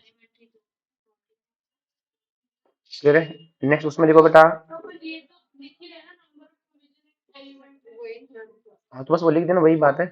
उसमें लिखो ऑर्डर ऑफ रिएक्शन लिखो, इट्स में be zero positive negative fraction, positive negative fraction integer, all value are possible, all value are possible, all real value possible. जैसे रियल और इमेजिनरी भी वैल्यू होती है, मैथ में इमेजिनरी नंबर भी होते हैं आयोटा, वो नंबर जिन्हें जो रियलिटी में नहीं है पर उनको इमेजिन किया हुआ, इमेजिनरी नंबर बोलते हैं। क्लियर है? अब बेटा जो मोलिकुलरिटी है ना बेटा, वो मैक्सिमम 3 होती है, एक साथ 3 ही मॉलिक्यूल टकरा सकते हैं। क्लियर है? तो maximum value of molecularity is 3।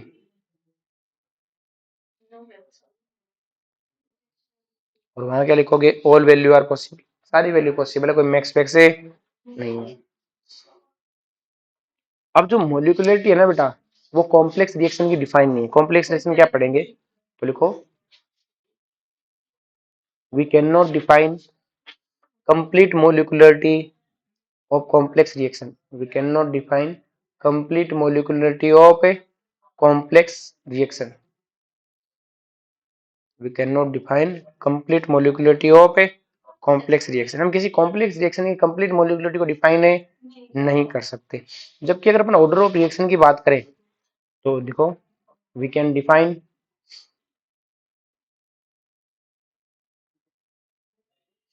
Complete order of reaction, we can, क्या लिखा? We can define order of reaction for complex reaction. हम कॉम्प्लेक्स रिएक्शन का ऑर्डर ऑफ रिएक्शन कंप्लीट दिखा सकते हैं, क्या क्या क्या है, लेकिन मोलिकुलरिटी नहीं। नेक्स्ट हेडिंग लगाओ कॉम्प्लेक्स रिएक्शन, टेबल 1, और नेक्स्ट हेडिंग क्या लगाओगे? Complex reaction.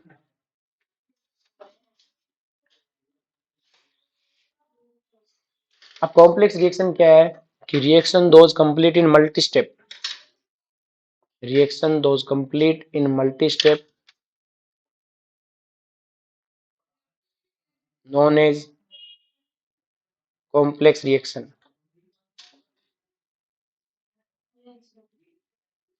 नेक्स्ट लिखो बेटा, each step in complex reaction, each step in complex reaction are a elementary reaction, are a elementary reaction। Complex reaction में हर step कैसा है बेटा? Elementary reaction. क्लियर है? नेक्स्ट लिखो इंटरमीडिएट,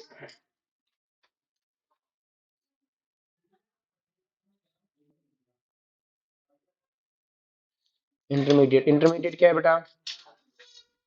दोज कब, those are form in reaction, those are form in reaction and consume in the reaction. बेटा ऐसी चीजें जो रिएक्शन में बनती है, रिएक्शन में ही खत्म हो जाती है।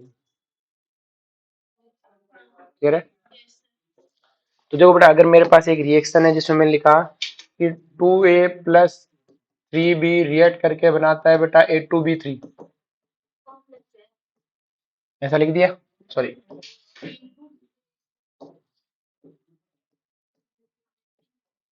और मैंने कहा इसकी मैकेनिज्म क्या है बेटा? ये तो वो तो रिएक्शन है, मैंने कहा इसकी मैकेनिज्म ये A प्लस 2b रिएक्ट करके बनाता है AB2। क्लियर है? AB2 है वो रिएक्ट करता है A से और बनाता है A2B2, और A2B2 है वो रिएक्ट करता है B से और बनाता है A2B3। तो ये रिएक्शन कितने स्टेप में कंप्लीट हुई है? 3 स्टेप। क्लियर है? अब मैंने कहा कि आपको लिखाएगा कि ये वाली स्टेप मैंने लिख दिया फास्ट है, क्या है बेटा? ये वाला लिख दिया मैंने स्लो है, और ये वाला मैंने क्या लिख दिया, फास्ट। ईच स्टेप एलिमेंट्री है, मतलब ये एक एलिमेंट्री रिएक्शन है, ये भी है कि, और ये भी क्या है कि हर स्टेप एक एलिमेंट्री रिएक्शन है। हर स्टेप क्या है कि एलिमेंट्री रिएक्शन है। तो अगर इस स्टेप का रेट कांस्टेंट K1 है, इसका K2 है, उसका K3 है, तो जो इसकी रेट ऑफ रिएक्शन होगी R1 वो किसके इक्वल होगी, K1।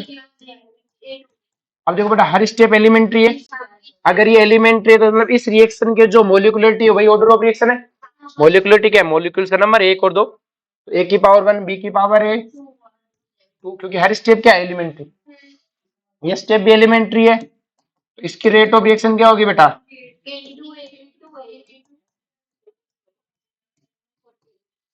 और इसके लिए क्या आएगा बेटा, इस स्टेप क्या है बेटा, एलिमेंट्री। बोलो कोई दिक्कत है, तो क्या हर रिएक्शन के लिए हम रेट लिख सकते हैं, यहाँ सर हम हर रिएक्शन के लिए रेट लिख सकते हैं, हमारे रिएक्शन के लिए क्या लिख सकते हैं, रेट, और ईच स्टेप कैसा है बेटा, एलिमेंट्री। हमारी बात में तो हर स्टेप की जो ऑर्डर ऑफ रिएक्शन है वही उसका क्या है बेटा, ऑर्डर ऑफ रिएक्शन है। हर स्टेप की मोलिकुलरिटी क्या है, ऑर्डर ऑफ रिएक्शन। तो क्या मैं हर स्टेप, अब मुझसे पूछे तो हर स्टेप भी लिख सकता हूँ। अब कि सिर्फ फास्ट और स्लो, इसका मतलब क्या है, जैसे मैंने कहा कि तुम लोग यहाँ कोचिंग में थे बेटा, ये कोचिंग वाली गली है, ये तुम्हारा घर है, ये तुम्हारा घर वाली गली है। अब तुम यहाँ से निकलते हो बेटा तो तुम्हारे पास 3 स्टेप है, फर्स्ट स्टेप, सेकंड स्टेप, और बीच में तुम रोते हुए घर जाते हो। क्लियर है, तो तुम्हारे पास 3 है, तुम कोचिंग से निकले, तो कोचिंग से निकलते तो तुम्हें कोचिंग वाले देख रहे होते, तुम यहाँ से सीधे सीधे अपने इस गली से निकल जाते। जैसे यहाँ से निकले फिर तुम आवारागर्दी करते हो, तुम्हें कोई देख तो रहा नहीं है, घूमते रहते हो, फिरते रहते हो। फिर जैसे तुम तुम्हारी घर वाली गली में घुसते हो, तुम एकदम सीधे बच्चों की तरह एकदम यूं करते हो बैग वैग को, और सीधे घर में इधर उधर देखते हुए, नीचे गर्दन करते हुए। क्लियर, तुम्हारे 3 रूप है, तुम्हारे कितने रूप है, कोचिंग में तुम्हारे घर पे और सीधे बन जाते हो उधर। क्लियर है, तो अब जो बड़ा ध्यान से कि मैंने कहा तुम ये वाली स्टेप 1 मिनट में निकल जाते हो, जैसे कोचिंग से छोड़ते हैं तुम 1 मिनट में गायब हो जाते हो उस गली से। क्लियर है, इस वाली घर वाली गली में जैसे घुसते हो 1 मिनट में घर में, या 2 मिनट में घर में। क्लियर, अब बीच का जो रास्ता है उसमें तुमने 1 घंटा लगा दिया, कितना घंटा लगा दिया, रोते रहते हो, तो तुम्हारा स्लो स्टेप कौन सा हुआ, बीच वाला, इसमें रोते फिरते रहते हो। अब रिएक्शन में भी ऐसा होता है कि जब रिएक्शन हमने शुरू की तो पहला स्टेप 1 मिनट में कंप्लीट हो गया, दूसरा स्टेप होने में 24 घंटे लग गए, तीसरा स्टेप 5 मिनट या 7 मिनट में हो गया, तो उसका स्लो स्टेप कौन सा है, 24 घंटे लगे। अब अगर मुझे रिएक्शन की कोई भी चीज देखनी है कि रिएक्शन को कैसे, अगर मतलब रिएक्शन को कम ज्यादा जो उसकी स्पीड स्पीड मेजर करना है, मतलब उसका मेन काम कहाँ हो रहा है, स्लो स्टेप। अगर मान लो तुम्हें किसी दिन घर जल्दी पहुंचना है तो तुम क्या करोगे कि इस पहले वाले स्टेप को फास्ट करने की कोशिश करोगे तो 10 सेकंड का फर्क आ जाएगा, इसको करोगे तो 20 सेकंड का फर्क आ जाएगा। इससे कोई फर्क आने वाला है क्या all over rate of reaction पे, कि अगर इन दोनों स्टेप को तुम इग्नोर भी मारो तो कोई टेंशन नहीं है, तुम तुम्हारी इस बीच वाली स्टेप का टाइम आधा घंटा कम कर सकते हो। अगर तुम इसे आधा घंटा कम करते हो तुम घर जल्दी पहुंच जाओगे। मतलब रेट ऑफ रिएक्शन मेनली तुम्हारे घर जाने की स्पीड किस पे डिपेंड करती है, बीच वाली स्टेप पे। ये तुम्हारे स्लो स्टेप इसी पे डिपेंडेंट है कि तुम घर जल्दी जाओगे कि लेट। तो हमारी जो रिएक्शन है उसमें वो बीच वाला स्टेप है ना, उसी के साथ छेड़खानी करें तो सब कुछ आएगा। इसी को बोलते हैं रेट डिटरमाइनिंग स्टेप, कि आप घर से जल्दी जाओगे कि नहीं जाओगे ये इस बीच वाले स्टेप पे डिपेंड करता है। इसी तरह मेरी रिएक्शन की रेट है वो फास्ट होगी कि नहीं होगी, ये बीच वाले स्टेप पे डिपेंड करता है, और इससे बोलते हैं रेट डिटरमाइनिंग स्टेप। तो जो स्लो स्टेप होगी वही मेरी क्या होगी बेटा, RTS, rate determining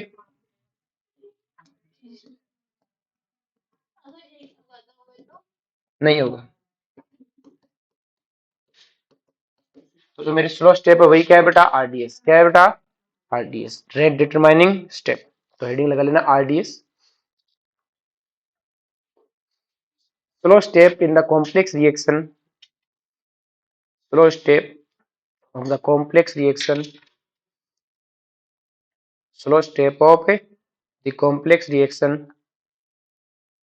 are defined rate determining step. Slow step of complex reaction are defined rate determining step.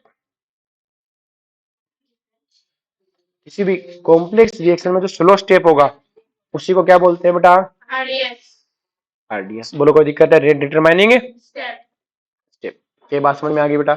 Next देखो बेटा ध्यान से, नेक्स्ट लिखो rate law of reaction, rate law of reaction, rate law of complex reaction, sorry, rate law of complex reaction are written for slow step. जो rate law हम किसके लिए लिखेंगे बेटा? लिख तो सबके लिए लिख सकते हैं, लेकिन ऑल ओवर रेट लो किसके लिए लिखेंगे? जो स्लो स्टेप वाला होगा उसी रेट लो को हम ऑल ओवर रेट लो मानेंगे। क्लियर है? लिख तो सब कह सकते हैं। नेक्स्ट लिखो बेटा rate law never have intermediate, rate law never have intermediate. Rate law में कभी इंटरमीडिएट नहीं आना चाहिए, अगर आ गया तो उसे हटाने का तरीका ढूंढो। क्यों? क्योंकि बेटा इंटरमीडिएट की तो कंसंट्रेशन मुझे पता ही नहीं होती। कैसे? कि सर देखो सिंपल सी कहानी, मेरे पास ए और बी कैसे पता कि चलो इंटरमीडिएट है, ये रिएक्टेंट और ये प्रोडक्ट है, तो इसके अलावा जो भी है वो इंटरमीडिएट है। ए बी टू मेरे रिएक्टेंट में भी नहीं है, प्रोडक्ट में भी नहीं है, A two B three A two B two भी नहीं है, तो ये इंटरमीडिएट है। क्या है? इंटरमीडिएट मेरे रेट लो में नहीं होने चाहिए, इन्हें सल्टाओ, इन्हें सल्टाने का रास्ता ढूंढो, ये मेरे रेट लो में नहीं होने चाहिए। आ रही बात में? तो नेक्स्ट लिखो बेटा, लिखो all over rate of formation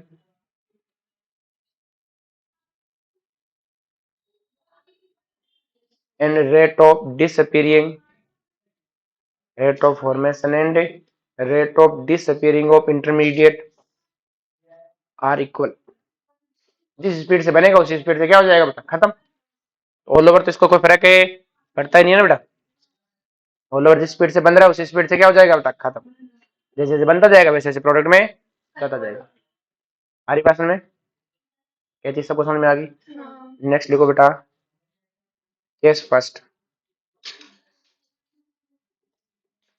when first step is RDS, when first step is RDS। अगर मेरी पहली स्टेप ही क्या हो बेटा?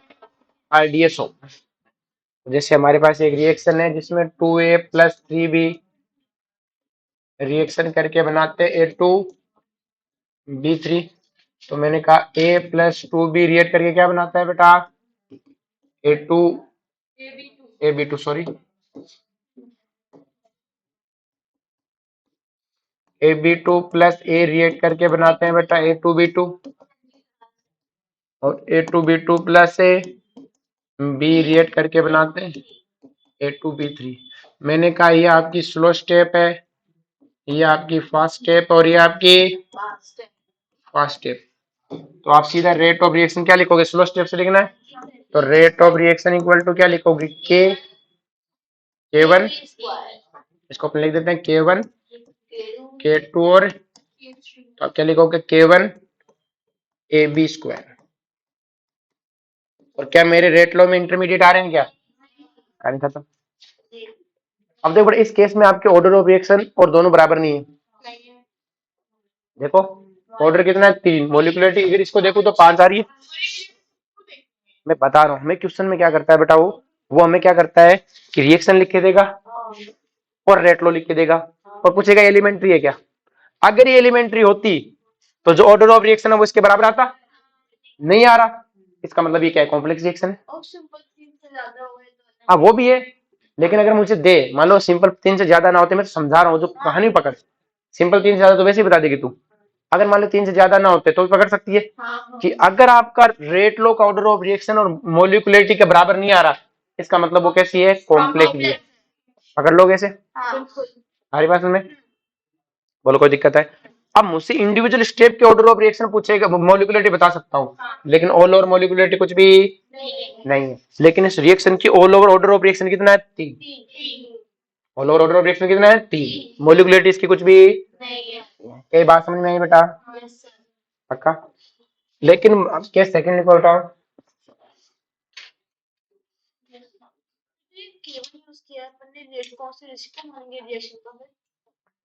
हाँ K1 सब कुछ इसी से। जैसे आपकी जो SN1 रिएक्शन थी उसमें ऐसा ही तो था। OH रिएक्ट, पहले स्टेप में क्या होता है बेटा, ये आपके पास रिएक्टेंट है, ये किसमें कन्वर्ट हुआ बेटा,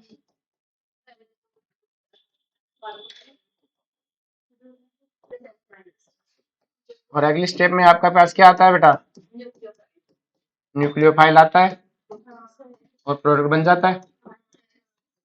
ये आपकी फर्स्ट स्टेप थी और ये स्लो थी। तो पहली स्लो थी तो आपकी रेट ऑफ रिएक्शन सिर्फ उसी से डिसाइड कर दी, और ये स्टेप एलिमेंट्री होता है, तो ये एक एलिमेंट्री स्टेप है, और एलिमेंट्री स्टेप हर रिएक्शन एलिमेंट्री है, और एलिमेंट्री स्टेप का जो ऑर्डर ऑफ मॉलिक्यूलरिटी वही क्या है, ऑर्डर ऑफ रिएक्शन। तो रिएक्शन के ऑल ओवर ऑर्डर कितना बोला था, 1। बोलो कोई दिक्कत है आगे समझ में? तो SN1 को तो ऐसे तो लिखा था अपन ने। तो SN1 कौन सा टाइप हुआ कि वो टाइप जिसमें पहली स्टेप ही क्या है बेटा, RDS। बोलो कोई दिक्कत है, क्लियर है? लेकिन SN1 एक ऐसी रिएक्शन है कॉम्प्लेक्स रिएक्शन, कैसी है, कॉम्प्लेक्स रिएक्शन। E1 भी क्या है, कॉम्प्लेक्स। SN2 R2 क्या है बेटा, एलिमेंट्री। SN2 R2 एक स्टेप में कंप्लीट हो जाती है, क्लियर है? उनमें देख लो ऑर्डर ऑफ रिएक्शन और मॉलिक्यूलरिटी सेम है। यहाँ तक समझ में आ गया बेटा, इसको लिख लिया, लिखो तो फिर जल्दी लिख ले, मत कोई भी, अपने पास टाइम बहुत है। नेक्स्ट लिखो बेटा, अरे बात नहीं, नेक्स्ट क्या लिख लिया बेटा अपने, केस टू। केस टू लिखो बेटा, व्हेन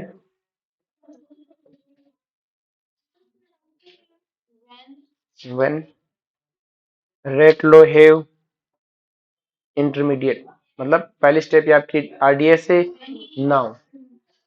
जैसे बेटा आपके पास है, फिर से रिएक्शन ले लेते हैं, 2A प्लस 3B किसमें कन्वर्ट होते हैं बेटा, A2B3 में। हमने कहा A प्लस 2B रिएक्ट करके क्या बनाते हैं बेटा, AB2। ये आपकी स्लो, सॉरी, ये आपकी फास्ट स्टेप है, क्या है बेटा, AB2 प्लस A रिएक्ट करके क्या बनाएंगे बेटा, ये आपकी स्लो स्टेप है A2B2। A2B2 plus B reaction करके क्या बनाएंगे, ये आपकी K3 फास्ट स्टेप, क्या है बेटा। तो आप जो रेट ऑफ रिएक्शन लिखोगे वो क्या लिखोगे बेटा, rate of reaction slow step से लिखते हो, रेट ऑफ रिएक्शन क्या आएगा बेटा, K2 AB2 इंटू ए, और जो AB2 यहाँ ग्रीन वाले गोले गोले में लिखा हुआ ये क्या है, इंटरमीडिएट। ये हमें बर्दाश्त से लिखना तो स्लो स्टेप से ही है, लेकिन लिख तो दिया, इसे हटाना पड़ेगा। इसे क्या करना पड़ेगा, और अगर इसे हटाना पड़ेगा तो सिंपल सी कहानी, हमें क्या करना पड़ेगा कि अब देखो बड़ा ध्यान से, अगर मैं पहले वाली रिएक्शन है उसके लिए रेट ऑफ रिएक्शन लिखूं, क्या लिखूं बेटा, R1, तो क्या आपको नहीं लगता R1 ऐसे लिखी जाएगी, K1 A इंटू, सॉरी,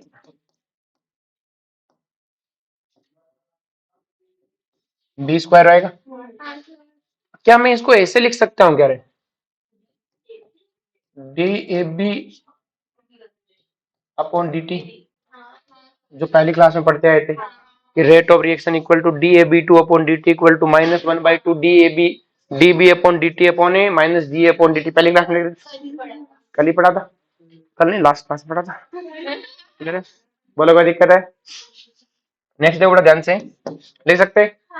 इसी तरह से मैं सेकंड वाली रिएक्शन के लिए R2 जो किसके इक्वल होगा बेटा, A2A AB2, क्या मैं इसको ऐसे लिख सकता हूँ, माइनस DAB2 अपॉन DT,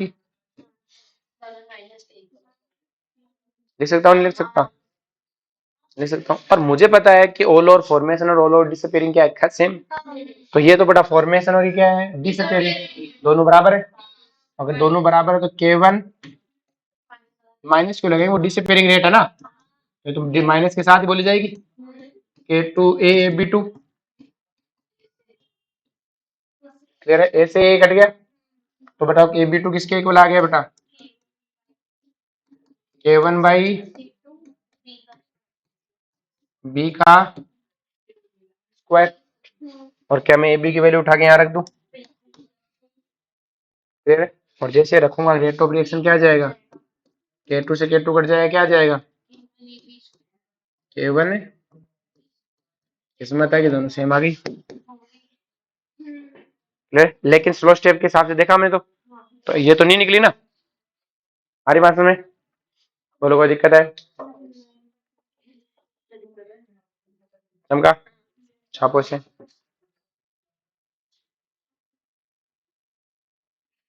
चलो जी लिख लिया सबने? दे रुक अभी देख, जल्दी देख, तेरे जल्दी का इंतजाम करता हूँ तो उठाना।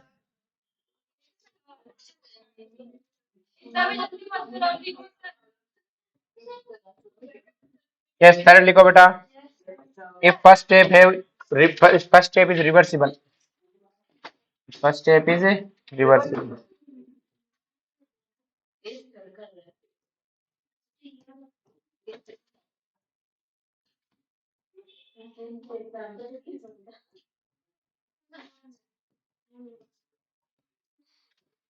अगर वो हमें ऐसा दे दे तो हमें भी पता है तो कॉम्प्लेक्स है, हम क्या लिखेंगे? Rate of reaction equal to K3 AB2 upon A. AB2 हमारा क्या है बेटा? इंटरमीडिएट, हटाना है। अब पहली रिएक्शन रिवर्सिबल है तो आज नहीं तो कल इक्विलिब्रियम तो लाएगी, क्लियर है? और इक्विलिब्रियम आएगा तो मुझे पता है बेटा ये इक्विलिब्रियम किसके इक्वल होगा बेटा? AB2 की कंसेंट्रेशन अपॉन ए अपॉन बी का स्क्वायर। और मुझे पता है इक्विलिब्रियम कांस्टेंट क्या होता है? के फॉरवर्ड अपॉन के बैकवर्ड। तो AB2 कितना आ जाएगा बेटा? K1 by AB square. उठा के पुट कर दूं तो रेट ऑफ रिएक्शन क्या आ जाएगा बेटा? K3 into K1 upon A square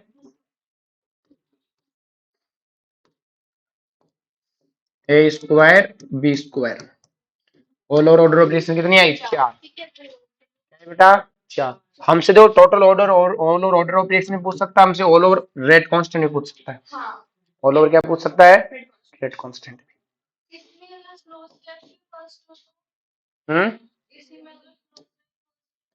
ना जी, रिवर्सिबल रिएक्शन है बेटा, फिर तो गड़बड़ी गड़बड़ है। तो अगर फर्स्ट स्टेप स्लो हो जाए तो मुझे कोई दिक्कत नहीं, आगे जाना ही नहीं है, आगे जाना ही क्योंकि अगर फर्स्ट,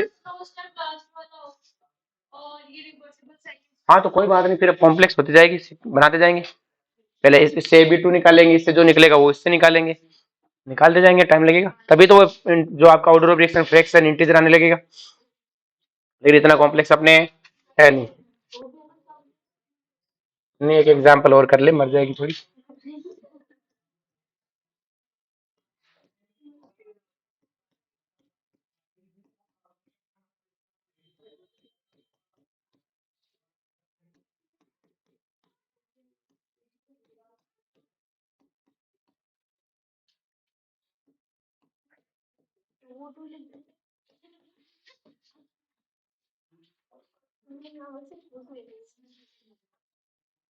एक सेकेंड, इसमें गलती है।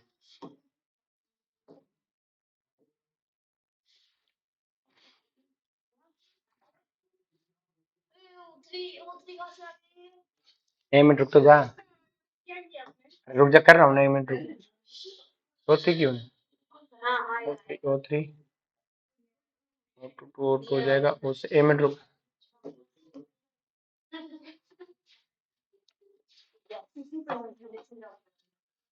तो बेटा इसके लिए स्लो स्टेप से आप रेट लो लिखोगे, तो जो आपका रेट ऑफ रिएक्शन आएगा वो कितना आएगा बेटा? K3O। रिएक्शन देख के पता लग गया कि O इंटरमीडिएट है, क्योंकि मैं रिएक्शन में था ही नहीं, तो इससे हटाना है। पहले रिएक्शन रिवर्सिबल है तो K1 upon upon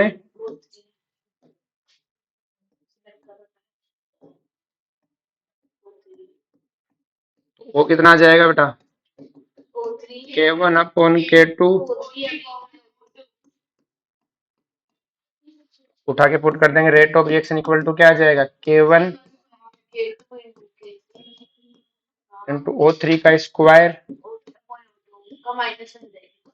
polar order of reaction कितना है 1, एलिमेंट्री के बराबर, एलिमेंट्री बोल सकता हूँ इसे मैं, नहीं। जैसे नेक्स्ट वन,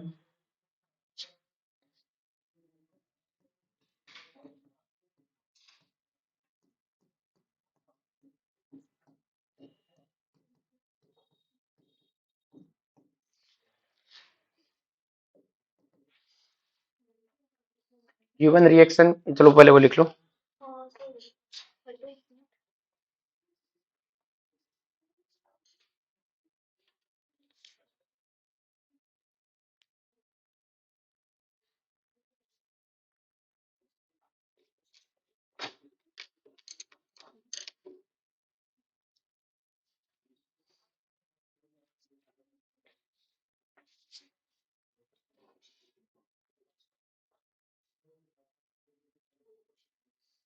देखो, गिवन रिएक्शन इज एलिमेंट्री और कॉम्प्लेक्स रिएक्शन। क्योंकि बेटा अगर मैं इसको देखूं तो एलिमेंट्री, अगर ये एलिमेंट्री होती तो ऑर्डर ऑफ रिएक्शन इसके हिसाब से 3 आना चाहिए था, जबकि रेट लो कितना बता रहा 2। इसका मतलब ये एलिमेंट्री रिएक्शन है। एलिमेंट्री में जो, अगर मैं इसी तरह से एलिमेंट्री मानता तो ये मोलिकुलरिटी होती 3। अब मैं कहता ये कॉम्प्लेक्स है तो इसकी मोलिकुलरिटी भी 3 है, क्योंकि मोलिकुलर डिफाइन ही नहीं है।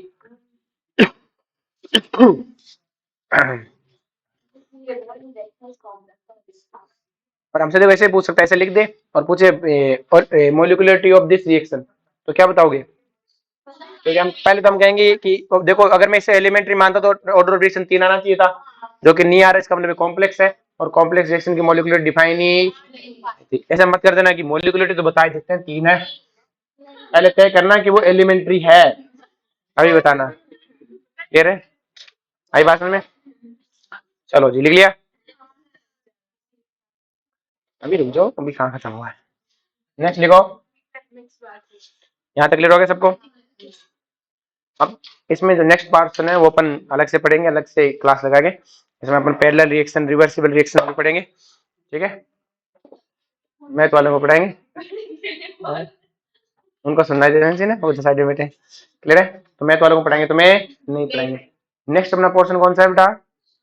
हाँ, नेक्स्ट अपने पास क्या होता है बेटा, लिखो, कैटलिस्ट।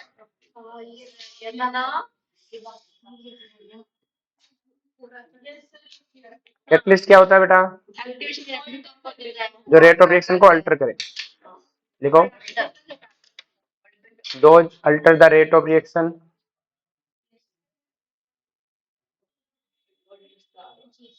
known as catalyst। अब कैटलिस्ट क्या करता है, देखो बेटा ध्यान से, अपने पास K इक्वल टू क्या है बेटा, ए ई की पावर माइनस ई अपॉन ए, तो K इक्वल टू क्या आएगा, ए अपॉन ई की पावर है आर टी। अगर मैं बेटा एक्टिवेशन एनर्जी को बढ़ाऊंगा तो क्या नीचे वाली टर्म बढ़ेगी, व्हाइट वाली, और ये बढ़ेगी तो क्या घटेगा, और क्या घटेगा तो रेट ऑफ रिएक्शन है। अगर मैं एक्टिवेशन एनर्जी घटा दूं तो ये बढ़ जाएगा, रेट ऑफ रिएक्शन है। बोलो कोई दिक्कत है?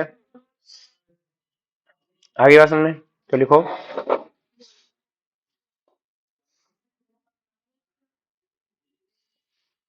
देखो अपने पास एक रिएक्शन है बेटा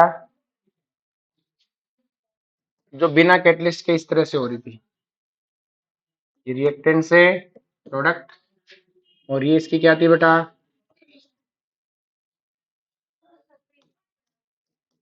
यही पढ़ा पढ़ो खत्म करते हैं।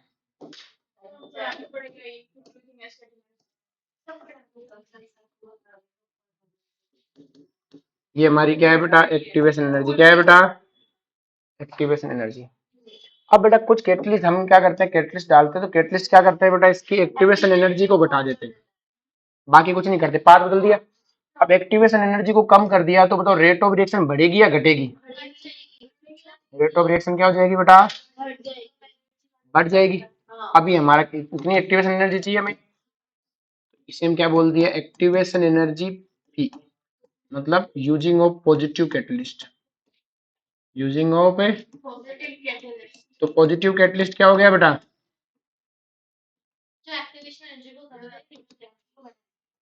बेटा जो एक्टिवेशन एनर्जी को डिक्रीज कर देते हैं और रेट ऑफ रिएक्शन को बढ़ा देते हैं।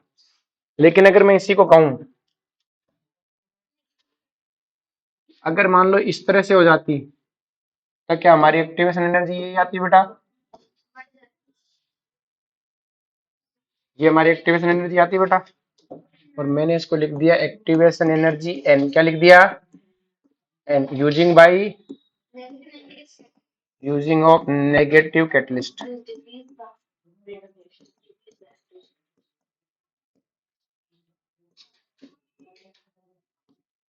तो नेगेटिव कैटलिस्ट क्या हो गया? Those increase the activation energy and decrease rate of a reaction known as negative catalyst. और पॉजिटिव कैटलिस्ट क्या लिखोगे?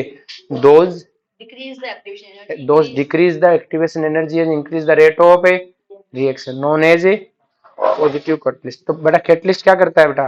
एक्टिवेशन एनर्जी को अल्टर करता है, बाकी कोई मतलब है? तो फॉर्मूला लिख दो, catalyst change bye activation energy, catalyst by changing activation energy, catalyst by changing activation energy change the rate of reaction, change the rate of reaction। Clear है? पॉजिटिव नेगेटिव वाली डेफिनेशन लिख ली? चलो जी लिख लेना।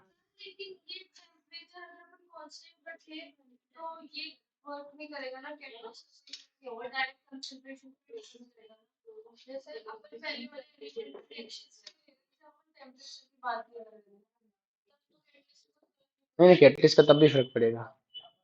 कैटलिस्ट हमेशा activation energy को बढ़ाएगा घटाएगा ना। कैटलिस्ट का किन पे असर नहीं पड़ता? रेडियो एक्टिव को फर्क नहीं। अभी एक न्यूमेरिकल और बच रहा है। जो बड़ा इस तरह का अपने को क्वेश्चन आ जाता है कई बार, क्लियर है कि टाइम और टोटल प्रेशर देता है, तो कंसंट्रेशन वाला खेल तो हमें समझ में आता है, लेकिन प्रेशर में टोटल दिया हुआ है। तो देखो बेटा टाइम t इक्वल टू 0 पे तो मैं बोल सकता हूँ कि जो टोटल प्रेशर है वो सारा का सारा इसी का है। लेकिन जो time t equal to t1 पे जिसपे पूछ रहा है 100 सेकंड पे, वो टोटल प्रेशर वो इसका नहीं है, तीनों का सम है। तो मैंने कहा कि रिएक्शन तो डिसोसिएटिव है, तो 0.5 माइनस एक्स, अगर ये एक्स है तो ये भी यही होगा। तो टोटल प्रेशर क्या होगा बेटा? ये जो हम स्टोइकियोमेट्रिक कंसेप्ट है प्रेशर पे भी लगा सकते हैं। तो हमने क्या लिखा बेटा? 0.5 प्लस एक्स बाई 2, और ये बेटा किसके इक्वल है? 0.512। तो मुझे एक बात बताओ, कितना आ जाएगा? एक्स इक्वल टू कितना आ जाएगा? 0.24 आ जाएगा, सॉरी 0.024 एक्स आ गया। जैसे एक्स है मैं यहाँ पुट करूंगा तो ये कितना आएगा बेटा?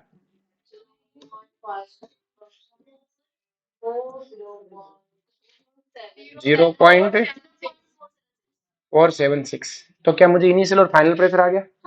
और मुझे पता है बेटा पीवी इक्वल टू, तो पी इक्वल टू सीआरटी, तो मतलब जहां कंसेंट्रेशन वहां प्रेशर रख सकता हूँ। और मुझे पता है के टी इक्वल टू 2.303 लॉग क्या है बेटा? पी इनिशियल अपॉन पी, क्योंकि सी इनिशियल अपॉन सी फाइनल था ना, ए अपॉन ए माइनस एक्स। तो ए की जगह क्या लिख दूंगा बेटा मैं? इनिशियल तो ए था ना, तो 0.5 और फाइनल कितना हो गया? ये क्या आ जाएगा? टाइम दिया हुआ 100, टाइम कितना दिया हुआ है? 100। इस क्वेश्चन में हमसे पूछा गया था रेट कांस्टेंट। क्या पूछा था? Rate constant. Find out rate constant, find out rate constant. Given आएगा लोग में भी ना। ये चीज समझ में आई बेटा? कोई दिक्कत है? नीट में इतना ही आता है, बाकी सब जे वालों का आता तो उनको पढ़ाएंगे, ठीक है? चलो।